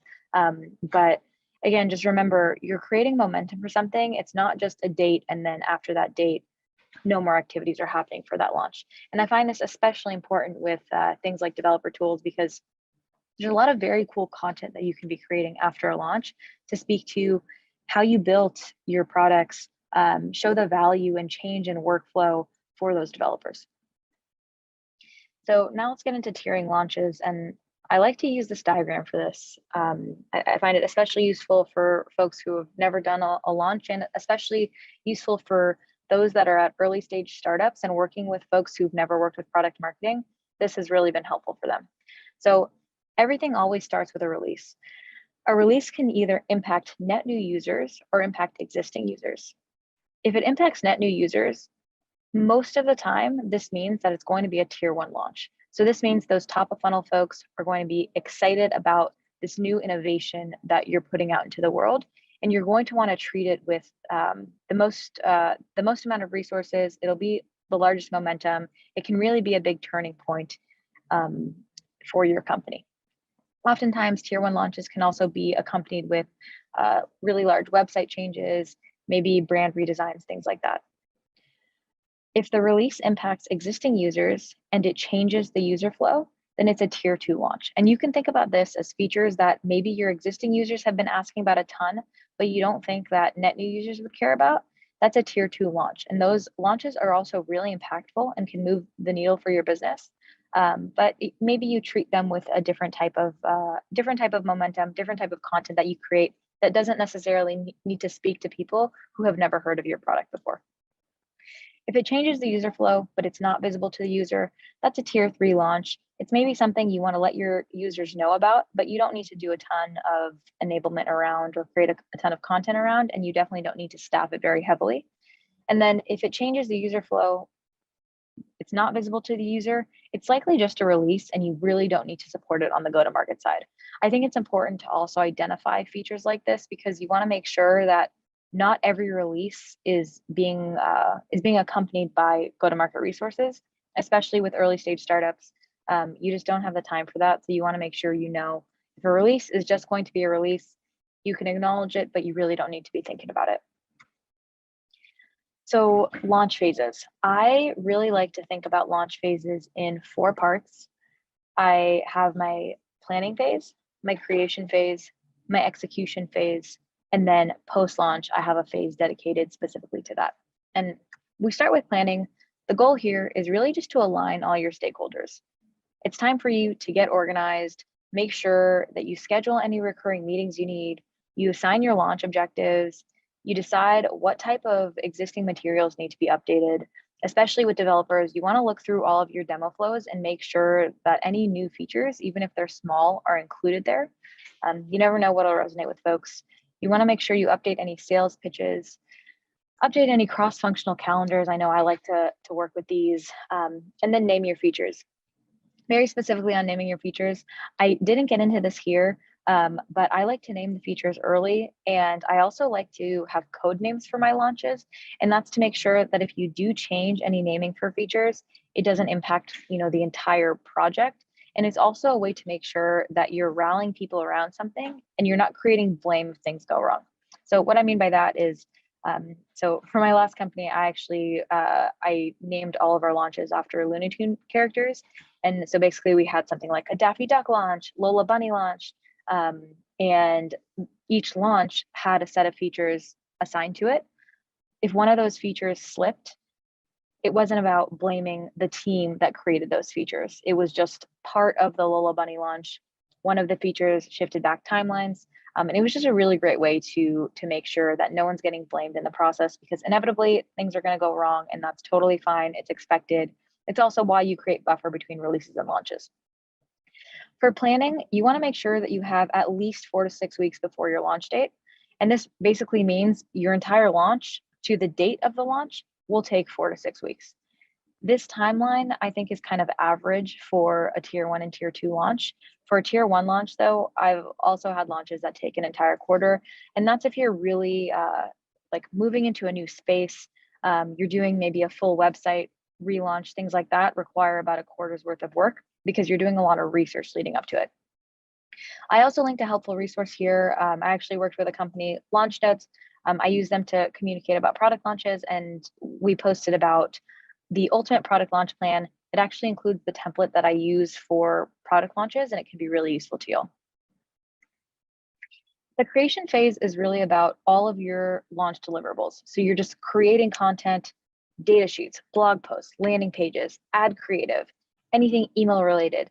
Really anything that is created is going to happen here. And you want to make sure that you're really thinking about lead times for review. Especially with developer products, you're going to be creating a ton of resources that are very technical. You'll likely need engineering resources to help review this. You want to make sure that you give those teams a heads up. They likely will need to include some of this, some of the reviews in their sprint planning. I know I really like to do that for my engineering team so that they're aware on this date, I'm going to need X number of points from you all. And I mean, sometimes I get engineers who are really excited to review materials. Sometimes I don't. For those that don't, I like to bribe people with dinners. Do what works best for you. but definitely think about the time it's going to take them to review this. It's not small. And you also will want to identify some folks that can help create content. I'll get into this a little bit later as well, but I really like to do a how we built this series for tier 1 launches. And I find that having the engineers write those is especially helpful because they're the ones that built the product. They like to nerd out on it. Other engineers will also like to nerd out on it. And it's a really great way to create some synergy there and give people a look under the hood of how things were created and just inspire them for how to do it on their side as well. For lead times, 3 to 5 weeks before launch date, I would say 3 weeks is cutting it kind of close for tier 1 launches because of that review cycle, but you know best how quickly you can get your reviews out the door. Execution is all about shipping those deliverables. You're actually holding your enablement sessions. So having those enablement sessions for your sales team, go-to-market team, engineering support teams, all of that is happening here.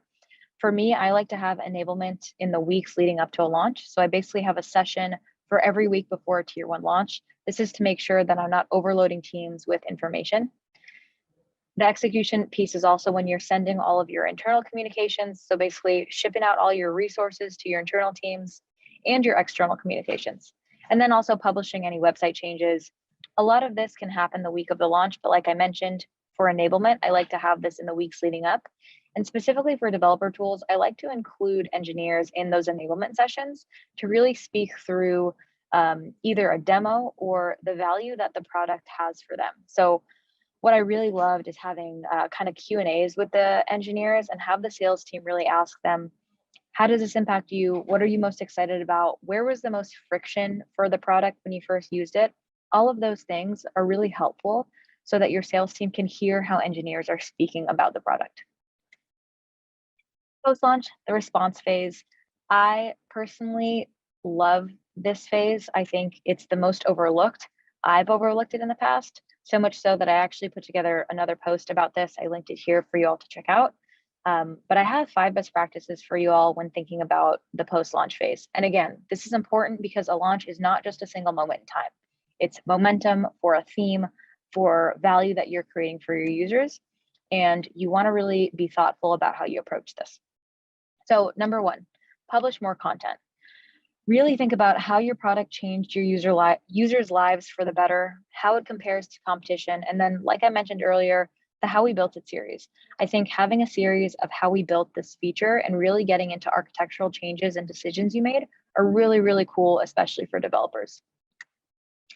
Analyze your activities, double down on what worked. I included here a basic list of metrics that I like to have for my launches. I like to actually create dashboards for product launches and have these live before your launch so that you have a baseline to compare to.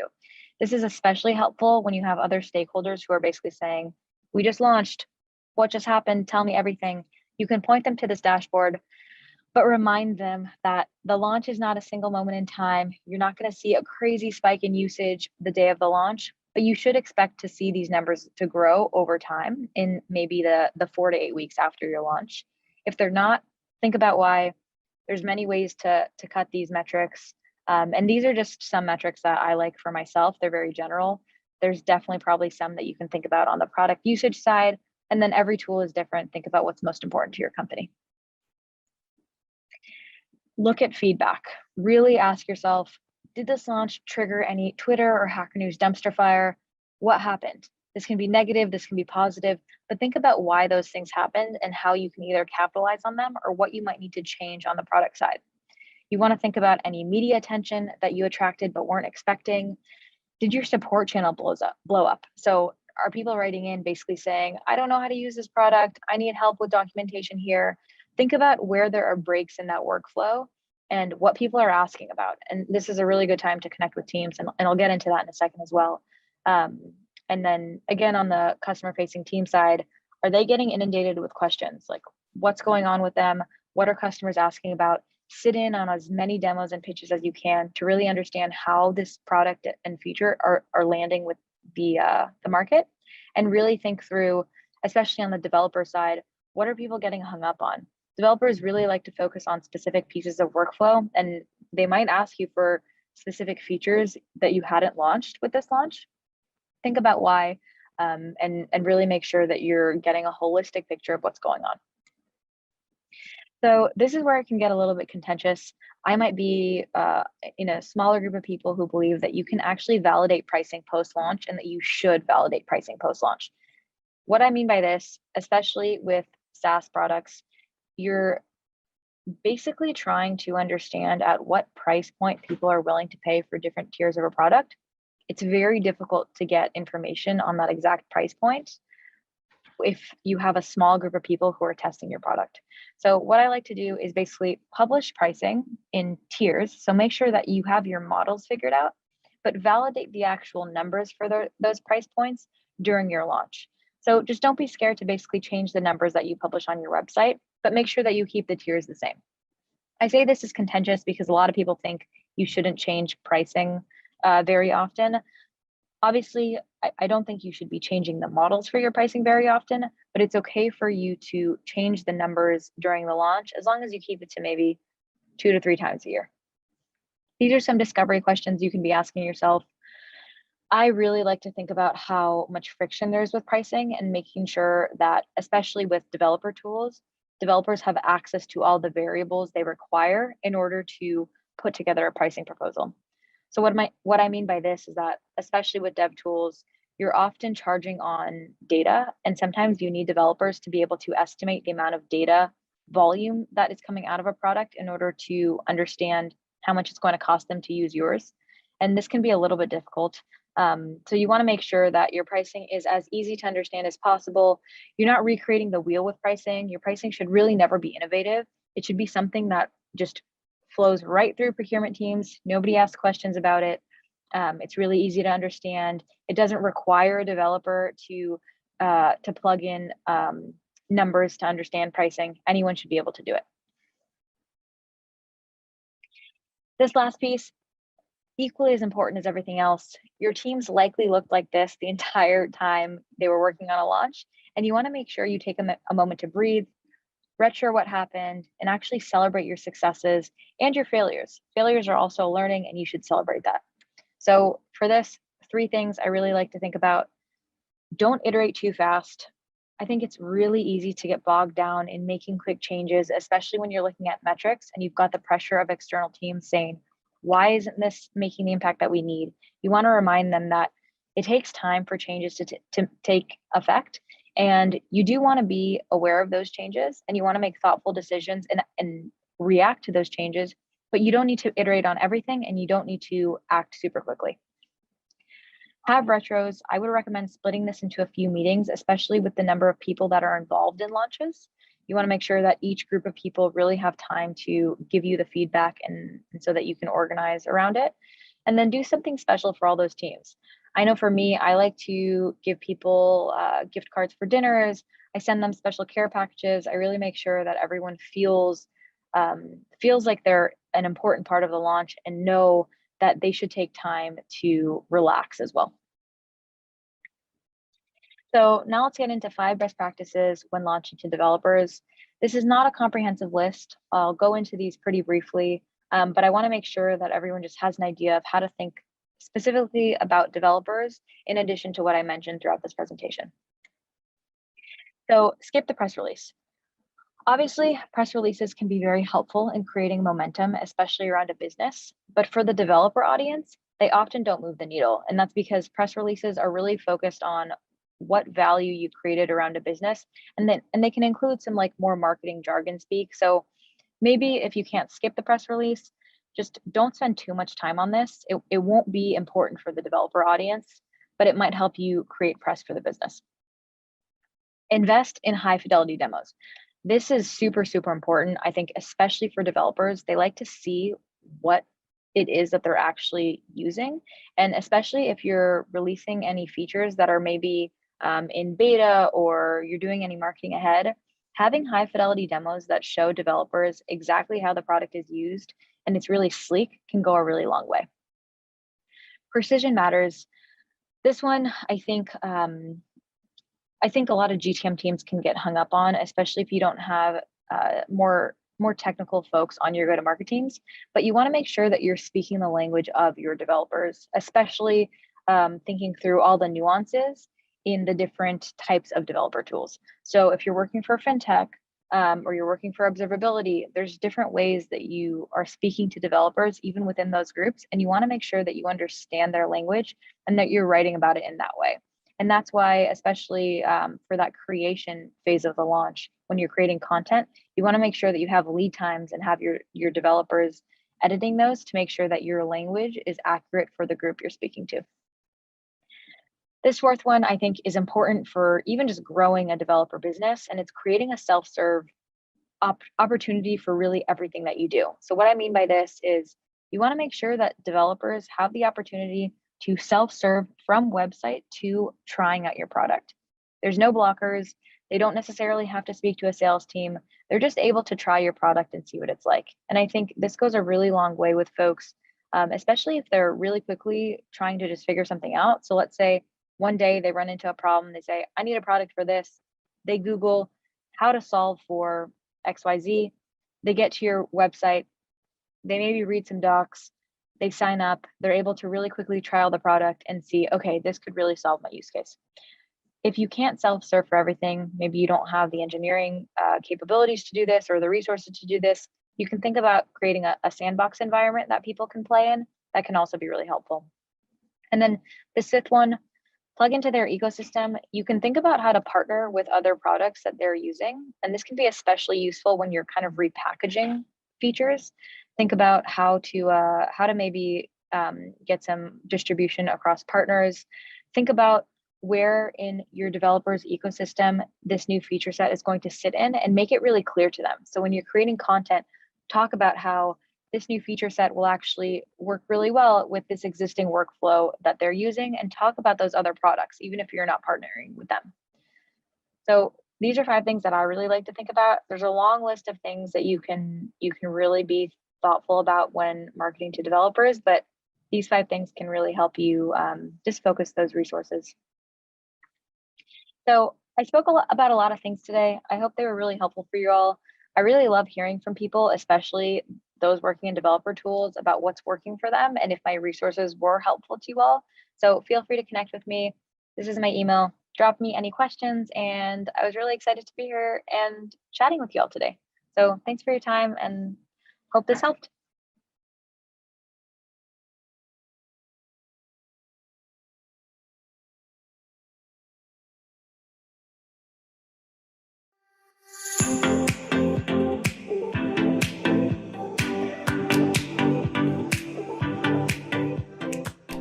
Hi everyone, I hope you're all enjoying DevMarkon, the first developer marketing summit from the Product Marketing Alliance. Before we dive into the next session, I just wanted to let you know about an exciting opportunity we are opening up to you all today. We are on the lookout for our first developer marketing ambassadors to come and join us as founding members of this new community. As well as helping us shape our content, events, and training courses, our ambassadors also receive a whole host of fantastic benefits, including a complimentary PMA membership. Keep an eye on the comment section as we'll be posting more info and the link to apply now. If you have any questions, you can come and find me in the PMA Slack community and I'll be happy to share more information.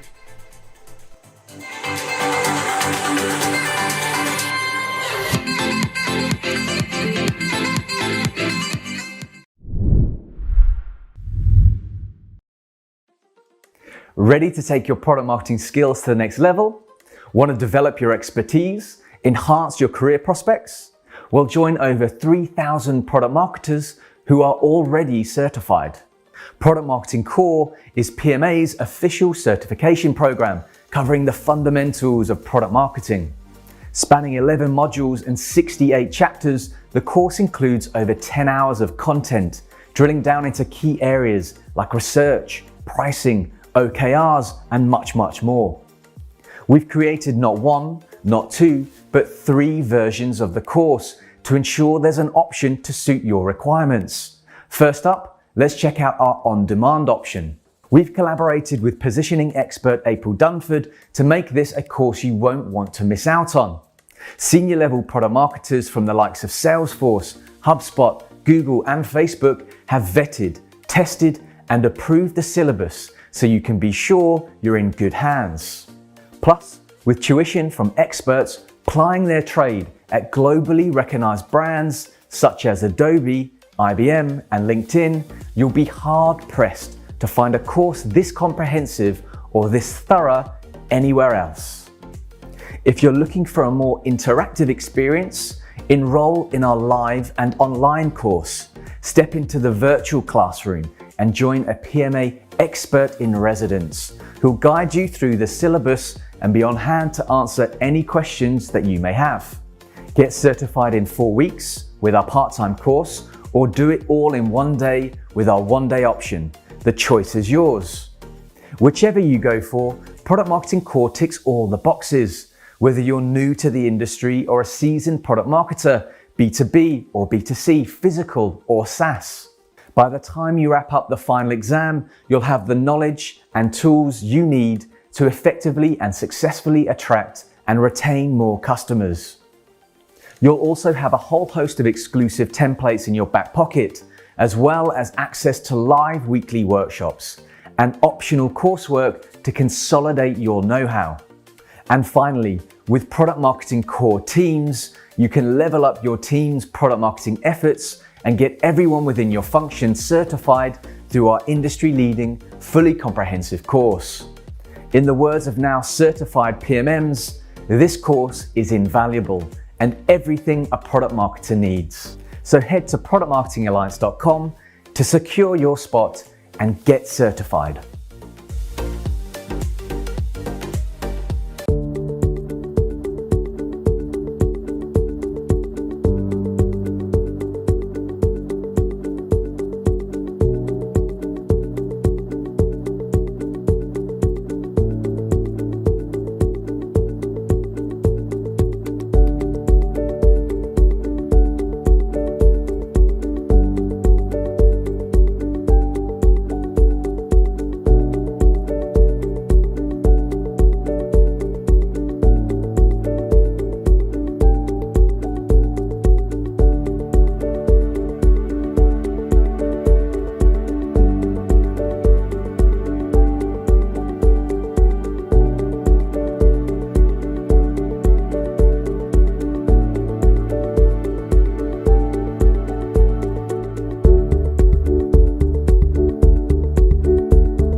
Talk with any product-focused team at an enterprise technology company and they'll share the same story.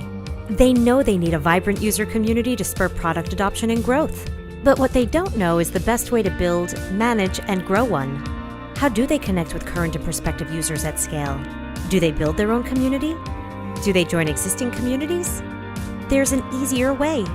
Collectives on Stack Overflow helps you unlock the power of your community. You can reach and engage millions of developers on Stack Overflow and connect with those interested in your technology. Share knowledge and support users of your products, and drive growth through actionable data and insights. Ready to unlock the power of your community? Visit collectivesonstackoverflow.com today.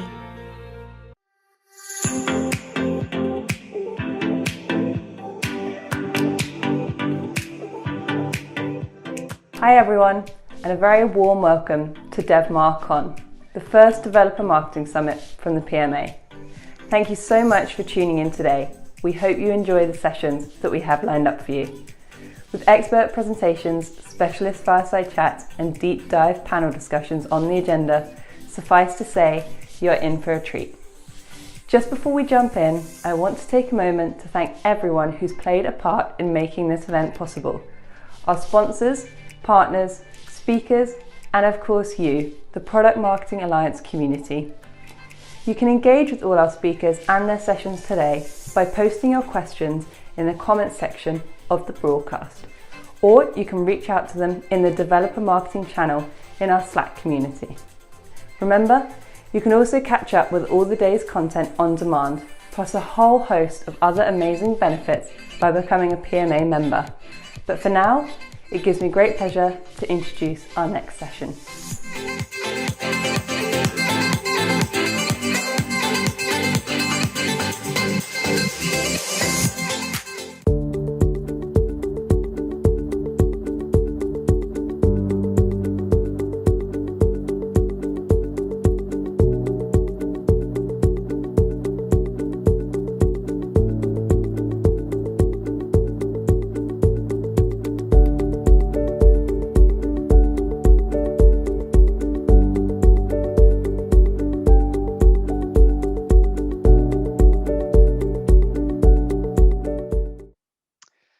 Welcome everyone to this Fireside chat on DevRelations and DevMarketing.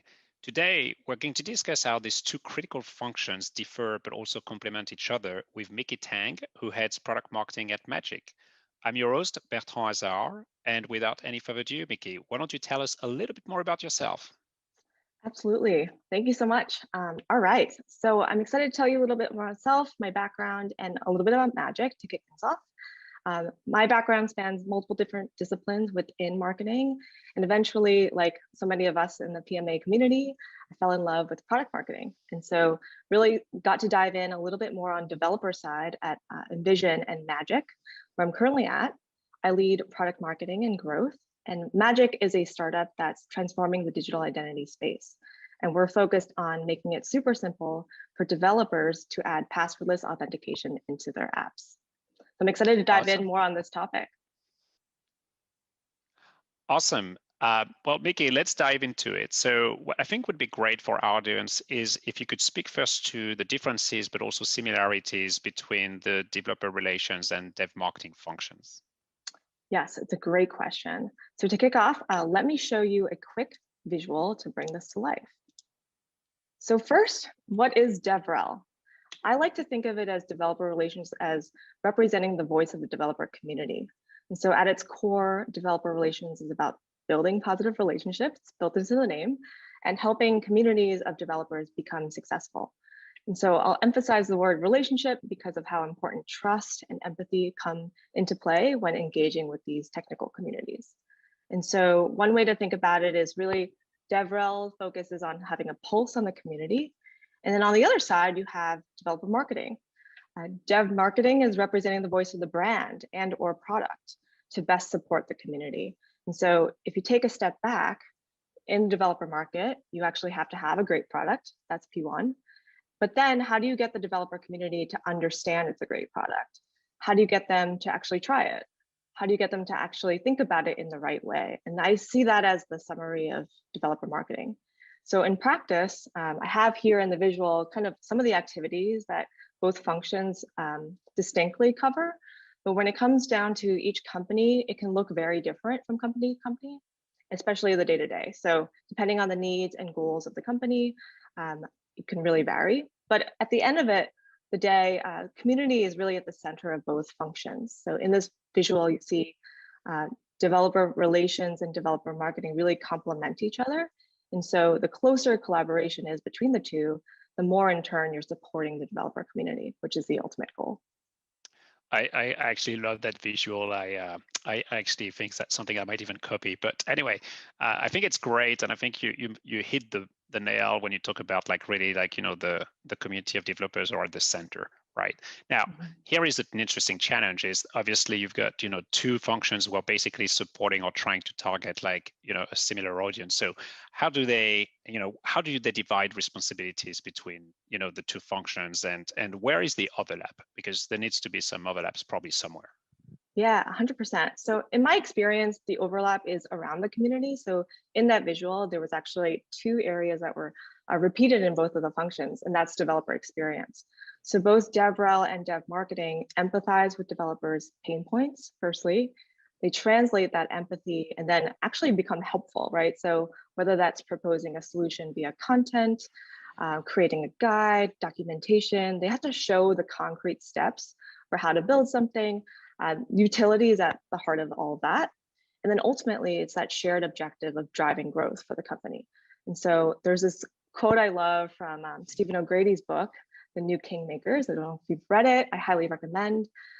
There's just this innate challenge with developer marketing where developers are essentially have built up an immunity to traditional marketing. And so that's the rub. We have to make sure that messaging doesn't sound quite like marketing, and otherwise you'll turn off developers. But which is why developer relations and developer marketing need to tightly collaborate, right, to help de-risk this challenge. And in my mind, it's a really symbiotic relationship where each function complements each other, and there's unique value in each function, but together, that's where the impact comes to the broader organization. That's awesome. And so let me ask you one more question. I've also come across a lot the terms of developer advocacy. In your opinion, do you see developer advocacy as the same as developer relations? Do you see it part of dev relations or even part of dev marketing? I think we have a tendency of using lots of different words, and I just want to make sure that we're crystal clear of where we think that developer advocacy, for instance, fits in this visual that you've been sharing with us. Yeah, that's a really interesting insight.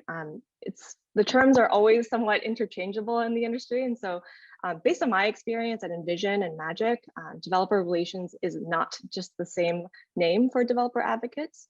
So developer relations, in my mind, is the umbrella term for the team whose primary responsibility is building a community, both online and offline. And that includes developer advocacy, plus sometimes developer experience, events, community management, content even. So it can go as far as those to include those kinds of roles. And at some bigger companies like Twilio, especially, it can be a really big umbrella term. But to zoom in a bit, a developer advocate is someone who likely has some sort of coding experience, whether it's an official comp sci degree, they might have been to coding school, or they've even been a full-time developer in the past life. In my day-to-day, I see they're often building sample apps, live coding, or even giving demos to developer community and engaging on that more technical level. Yep. And focusing on, working on closely with two awesome developer advocates at Magic on my team, and each of them has a passion for specific tech frameworks, and they're active on specific forums as well. No, that's very cool. I think it makes total sense. And actually, it leads me to my next question, because I know that's one that I've seen on the PMA community, but a lot of questions always come to, okay, so I understand roughly about where are these two functions and how they differ, but where should they live? I think we have a tendency, in product marketing and product marketing to always worry about, where should they report? Should they be, under marketing? Should they be under product marketing? Should they be even in a different functions? I'll just give you an example. At SonarSource, the company I work with, we have a developer advocate who actually works, in our engineering team. And I can see pros and cons about it. So anyway, I'm curious about your perspective and what you've encountered in your different experiences about where should the functions live. Yeah, so my experience is that there's no hard and fast rule for like where they should live. It really tends to be fluid. I've seen it in cases where, similar to SonarSource, developer relations is really close to engineering. It depends on the company's priorities and the organic org structure. Yep. Specifically for DevRel, I will say that no matter where the team reports organizationally, it's important for developer relations to have a direct line to dev marketing, PMs, engineers. And so in the case of Magic, we are actually having developer relations within marketing. And so that's a natural fit for us because our biggest priority right now is growth. And so that's where developer relations reports to marketing. And no matter, again, just to echo, depending on where they report, the benefits of collaboration with developer marketing are the same. So I think it's really context specific, but highly focused on bringing that product feedback back to the cross-functional teams. Well, and I think you and I talked about it when we were kind of preparing for this chat, but it's a little bit when we get the typical questions, where is product marketing? Should it fit under marketing? Should it fit under product? Exactly. And my answer is always like, it should fit under the leader that actually understand the strategic function of product marketing or dev marketing in the context of our conversation today.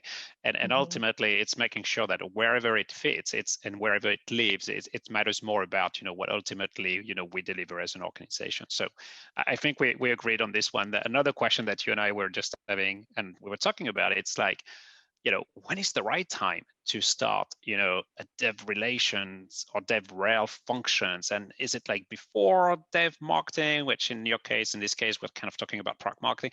When do you start? And I think I know the answer, but I still think it's a good one to ask. For sure. Yeah. I think the short answer here is it depends. To expand on that a bit, the right timing depends on a lot of different things, like the product and its maturity and the stage the company is in, and of course, how central the developer community is to the overall business and growth strategy. So, if you feel like developer relations is an acute need that needs to be solved and best support the community, then yeah, that's the right signal to start to build it from the ground up. But of course, in developer marketing, because it can be so synonymous with product marketing, just geared towards developers, it can take shape in different ways. And I think it's up to the leader of that function to actually start to map the path for how it can align with the business strategy.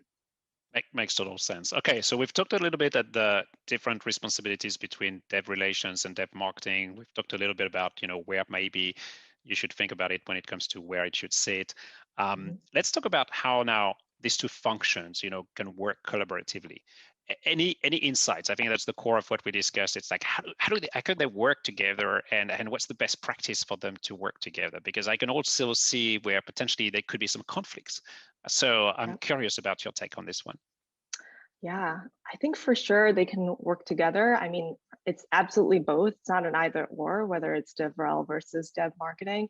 100% believe that they should be working collaboratively, and it's a huge mistake if these teams are operating in silos.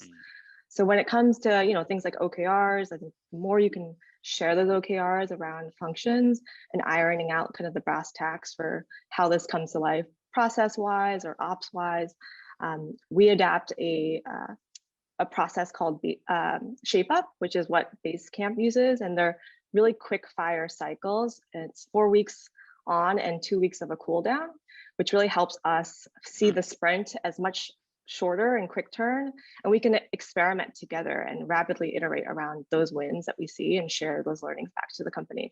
So I think it's whatever works best for your specific company at the stage that you're at, but I think 100% want to echo that the departments should definitely be collaborating together. But I think what you're saying also is that the best way to collaborate is have clarity around what should be the desired outcomes for each team. Yes. So everyone knows, what are the kind of expectations on the other team, and then they can kind of say, okay, here we have like some mutual, thing that we need to do, or we need to work together on this one to either help you support your objectives or your outcomes, and then in this case to help us support our outcomes.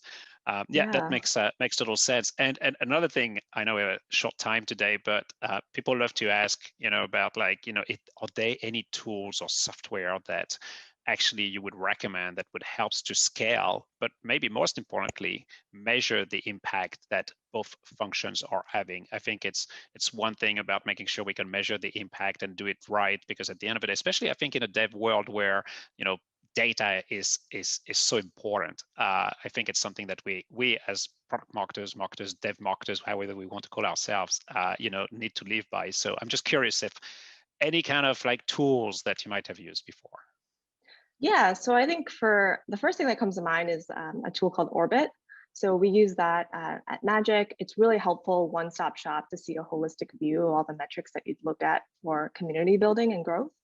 So on the quant side, you have tracking online engagement. So anything from a GitHub pull request to a Twitter comment, some on-site metrics too from conferences, for instance, that developer advocates are attending. You can see how many people raise their hand for a question and are familiar with your product already. And then on the qual side, it's a little bit trickier because community is so relationship oriented. So you have to see, you know, the in-person connections. And these days it's all virtual connections. And how do you actually map those out? What are those anecdotes that you can bring back and those verbatim quotes that you can bring back to galvanize the company? But I think one metric that's really interesting is something called the warm handoffs, which are basically when developer advocates or developer relations brings back a connection and an intro to either marketing, for instance, a customer who they want to feature in a case study, or a community member who wants to actually hand raise and write a guest author blog post. Those are the really cool wins that only developer relations can bring back to the company. And so I love to see that impact kind of like map out and trend around quant metrics that, you know, some tools can help us with, but also the qualitative side where it's more about the storytelling and how we can actually drive awareness for our brand. Yeah, I have to say, I think it's one thing that's interesting for me in my journey in the dev marketing world is that, you know, it's you know, I'd like to say it's a big world. There's millions of developers, right? And but it's actually a small world at the same time. There's a lot of people who are influencers in different communities. And it's always, you know, an interesting when you start to engage and build a relationship, you know, with specific influencers. And over time, you start to see them like, you know, doing presentations, videos, and they incorporate your product, or they talk about your product as how they found a problem, right? And they explain the problem because that's what developers love to do. So anyway, I think you're hitting the nail. I mean, there are some more tangible and less intangible, you know, metrics that people can use. So I guess at this point, I think to me, the next question for you is, what would be your advice for a product marketing team which is setting up a developer marketing or dev relations strategy for the first time? You know, how do you get started? And I'd love to say, you know, any pitfalls that you would like them to avoid, you know, going through. Peaks and valleys, right? Yeah. Yes. Yeah. So my advice would be to start small. I think to your point earlier, like the world of developer marketing and developer relations is so vast. There's so much you could be doing at any given time. And so to reframe that a bit, it's really about honing in on those exact experiments you want to do, rapidly test, find the small wins, iterate, and then socialize. So there's the storytelling piece of it, you know, like being able to advocate for your advocates, which basically means being really honest with where you're currently at, figuring out the multiple phases of a campaign and a strategy to get to that future state, to hit a certain goal, set some baselines based on real data, and most importantly, invite input from the dev relations team. So I think it's that collaboration again, setting a new motion in forward for the first time can be quite daunting, but again, starting small, building momentum over time, socializing the learnings along the way to get buy-in from stakeholders. And ultimately, community building takes time. So staying patient with it, important to level set expectations from everyone and get buy-in along the way. Are you saying that we need to become more patient as we work with developers than maybe we've been in the past and working for, you know, whether you are in the B2B traditional, you know, technology space or some other spaces, or even B2C? Both, you know, you and I both have a B2C background as well. So, totally. but yeah, I totally agree. And I think it was another question, but I think you kind of answered the question, which was like, okay, but how do you do even if you're a product team of one? And I know that, you know, many of us, we've all been the first product marketer at some point in a company, and there is this high expectations, usually if you work for a smaller company, you know, to be able to do everything. So any advice to the to all our friends and colleagues who are right now, by themselves and trying to build a function and save the world? How would you, any specific advice for them? Yeah, I would say definitely echo that patience, making sure that you are transparent and open about things will change. Community building is dynamic, developers are dynamic, trends are happening all the time. Just being open and transparent about your multi-phased approach, and that it's not a overnight success as much as we all want it to be. As much as we can be self-critical and kind of honest and transparent with the small wins that will add up over time, that's where the community can start to thrive, and that's where the real growth is unlocked. Yeah, I think that makes total sense. So I think we're coming up very close to our time allocated today, and I'm sure we'll take more questions later, but you're clearly passionate about this topic of dev relations, dev marketing. Again, you and I had the chance to talk a couple of times. I'd love to conclude. I'm a big believer in what is the one key takeaway, but I'm going to just ask you something slightly different is what is your one nugget of advice that you would like to leave the audience with today? Yeah, so if I could sum it up in one thing that you remember from this talk, let it be this: embrace the community, right? It's a great metaphor for how dev relations and dev marketing complement each other naturally and to make the greater good for the community. So it's being that champion, helping the community be successful, and knowing that there are unique strengths that each function contributes to the broader picture, and then also building together, right? So modeling the behavior you want to see internally for the community externally. Yeah, and I'll add one thing because I think it's struck me listening to you again today, but I think what really strikes me is clarity and being very clear about how the both functions are complementary, and understanding what each one is working on, what they bring to the table, and ultimately, when to sync, when to make sure that you're aligned. I think ultimately we'll get any organizations and teams who have a dev rel and a dev marketing function works even better. Micky, that was awesome. I love, how the conversation. I love, what we've covered today. I love your visual. I think, there's probably going to be some requests for your visual. And so I'm sure that we will make sure that, your visual is available, as well as, probably your contact information. And I'm sure we'll be able to take as well some additional questions that we have. But with that, what I want to do today is just for now, thank you very much for, sharing with us all these great insights. And at this point, I think we should just try to answer any questions that the audience has. Perfect. Thank you so much.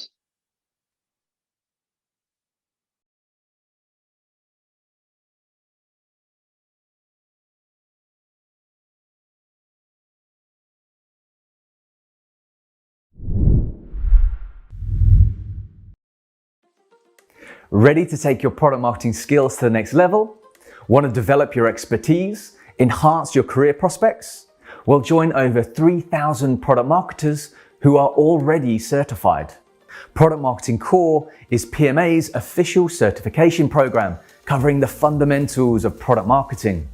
Spanning 11 modules and 68 chapters, the course includes over 10 hours of content, drilling down into key areas like research, pricing, OKRs, and much, much more.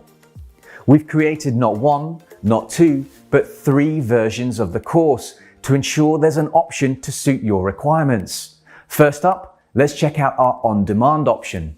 We've collaborated with positioning expert April Dunford to make this a course you won't want to miss out on. Senior level product marketers from the likes of Salesforce, HubSpot, Google, and Facebook have vetted, tested, and approved the syllabus so you can be sure you're in good hands. Plus, with tuition from experts plying their trade at globally recognized brands such as Adobe, IBM, and LinkedIn, you'll be hard pressed to find a course this comprehensive or this thorough anywhere else.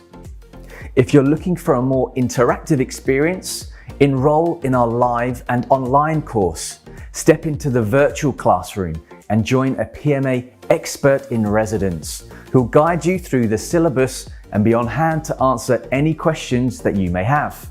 Get certified in 4 weeks with our part-time course, or do it all in 1 day with our 1-day option. The choice is yours. Whichever you go for, Product Marketing Core ticks all the boxes. Whether you're new to the industry or a seasoned product marketer, B2B or B2C, physical or SaaS. By the time you wrap up the final exam, you'll have the knowledge and tools you need to effectively and successfully attract and retain more customers. You'll also have a whole host of exclusive templates in your back pocket, as well as access to live weekly workshops and optional coursework to consolidate your know-how. And finally, with Product Marketing Core Teams, you can level up your team's product marketing efforts and get everyone within your function certified through our industry-leading, fully comprehensive course. In the words of now certified PMMs, this course is invaluable and everything a product marketer needs. So head to productmarketingalliance.com to secure your spot and get certified.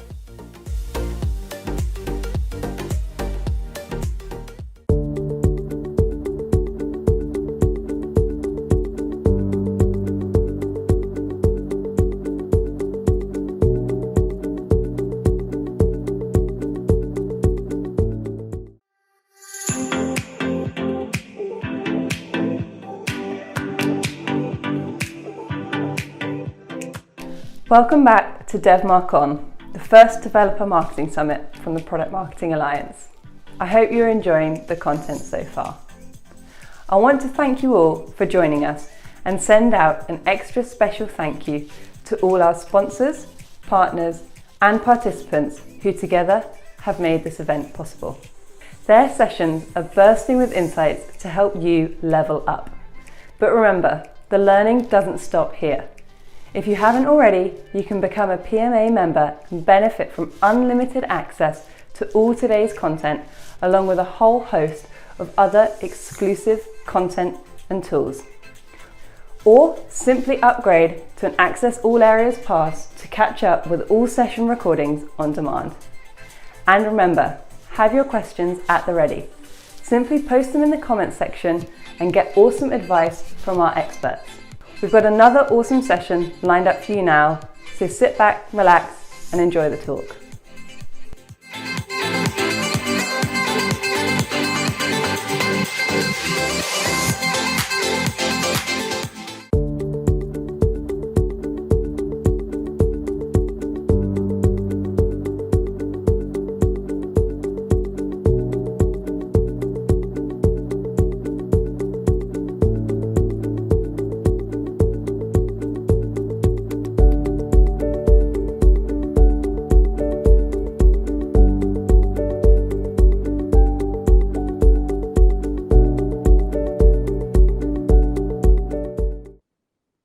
Hi, my name is Yael Davidowitz-New, and I'm the Director of Product Marketing at Xterra. Today, I'll be talking to Jay Chang, who is a Product Marketing Manager at Google, focused on the product Flutter. Jay, can you tell us a little bit about yourself and how you found yourself in the field of product marketing? Yeah, so as Yael said, I'm Jay. I work on the Platform Ecosystems Developer Marketing team at Google for Flutter. I came to product marketing by way of being an agency product manager for the first 8 years of my career, mostly focused on building products for marketing teams. I launched Ghostbusters in mobile VR for Sony's home entertainment team, a photo booth for Red Bull's international marketing team, a social event app for Pabst Blue Ribbon's field marketing team. As a partner director later in my career, I started realizing I spent less time managing developers and more time selling the value of the products we were building for our clients to really obviously earn more business, but also to help them show the impact of the products we were building to their stakeholders. In 2017, I got bit by the blockchain bug. I left the agency world for my first product marketing role at a large blockchain company who was in the midst of taking their open source developer platform, EOS, to market, having completed one of the largest token sales in history. Taking the title of product marketing actually happened by chance for me. I knew the CMO of the company who had wanted to hire me. I quickly realized that being a PMM, though, was a really natural fit for me in the way that my agency roles had evolved. After my first few years in the Wild West of the crypto industry, I decided to leave for an amazing opportunity to join the Flutter team at Google. So Flutter is an open source UI toolkit for building native applications across mobile, web, desktop, and embedded devices from a single code base. It's a powerful alternative to native iOS, Android development, or cross-platform frameworks like React Native, Xamarin, or Cordova. It's actually one of the fastest growing UI frameworks with a fun, engaged global community of developers. One of my favorite parts of working in developer marketing, especially for an open source product, is the ability to connect and engage with your customers. We aren't like selling Flutter in the same way that a SaaS product would, like cloud. Our marketing feels more like evangelizing an amazing product opportunity to developers that will make their lives easier, help them make their apps better for their customers at no cost. Also, that's our mascot, Dash. More on her later, but she's the star of the show in a lot of our campaigns. Thanks, Jai. That was great to hear about your background and also to meet Dash. Now, if you don't mind, could you share with us some common challenges that you face in, really marketing this developer-focused product, and your challenges being a developer marketer? Totally. So the number one challenge of developer marketing I've found is that developers don't want to be marketed to. They certainly don't want a marketer to tell them why they should be using their product. So again, while we aren't selling to our customers in the same way a traditional product would, we still have to convince developers that spending time and investing team resources into Flutter is a good idea for the growth of their business. Some key benefits we lean into are performance. Flutter compiles natively to machine code on every device you target, so our performance is just as good, if better than the native solution. Developer efficiency. With only one code base to manage, our development team can be more efficient, share resources. ByteDance, the company behind TikTok, uses Flutter and said their team is 30% more efficient after switching from native to Flutter development. We also tentpole on our expressive flexibility of using Flutter. When compared to other cross-platform frameworks, Flutter empowers developers and designers to really create pixel-perfect designs across multiple screens, again, from a single code base. So kind of with that, in order to communicate that message, one of the biggest challenges we found in appealing to developers is figuring out how to convince them to try your product. I'm going to make some generalizations, but as a whole, I think devs are an audience that really want to experience your product more than just a typical free trial. They really want to get their hands dirty and find a really simple, frictionless way to see how the product works. They're engineers, of course, so by nature, they want to tinker and do. I believe with that, our role as developer marketers is to give them that opportunity to do. Show them the possibilities, and of course, make it fun while doing so. Everyone loves a little fun. We do that at Google with like code labs and open source demos and a Flutter tool we even made for developers called Dgraph. It's basically a web-based sandbox where you can land on a URL and start playing with code snippets to see how Flutter code works instantly. So in that sense, showing rather than telling is really the ideal way to make your marketing campaign more engaging to a developer audience.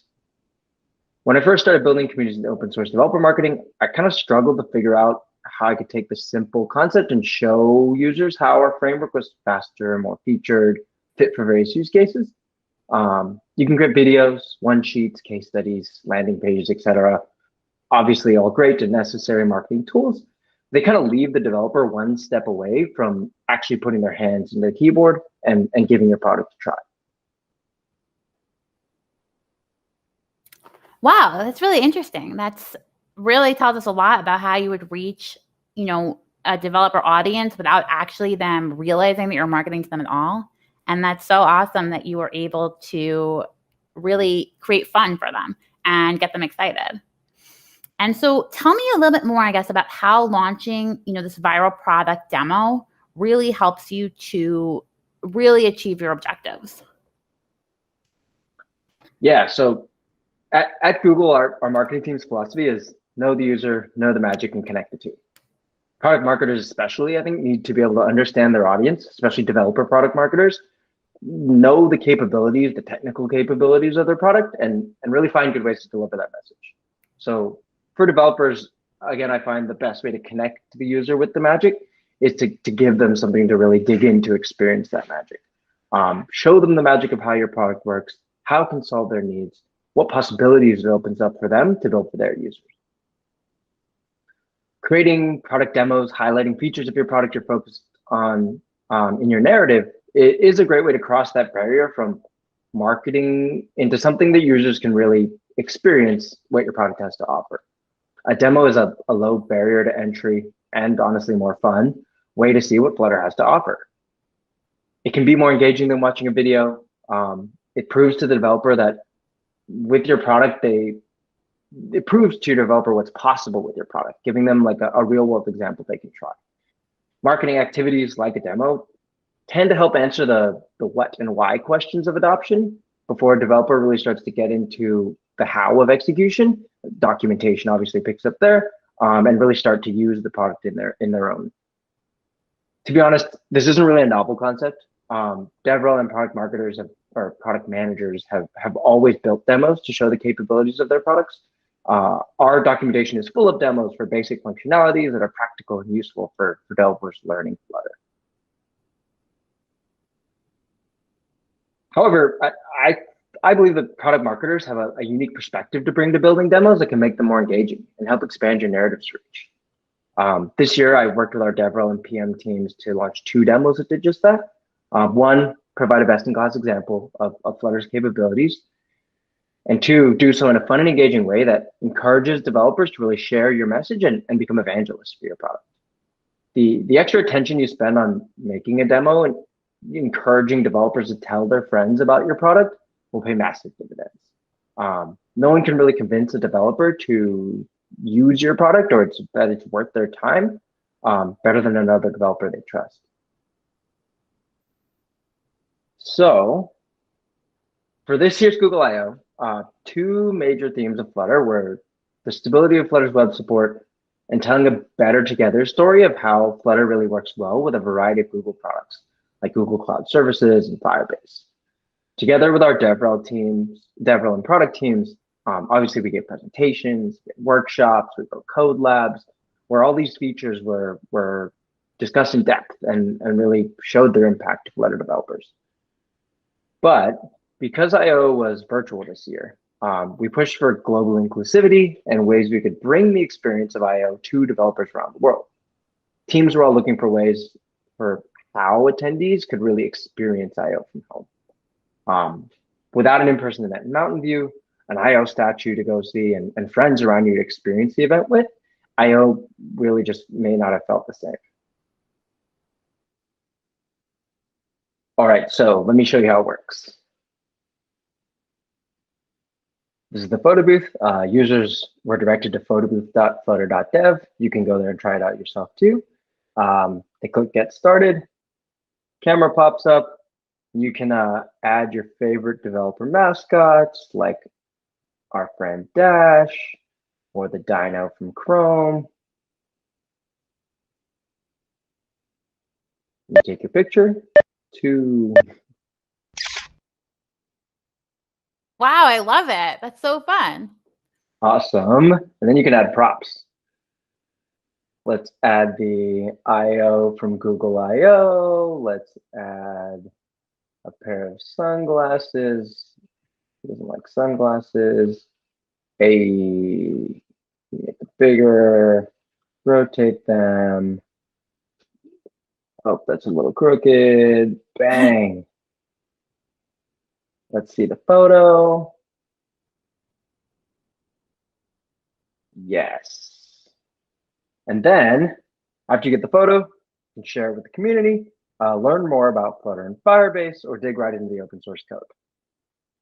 And there's a share button, takes you straight to Twitter. Let everyone know you're at Google I/O. So you can see this is a great way to like create a Flutter web experience that users can put their hands on, but also try and have some fun. So back to the presentation.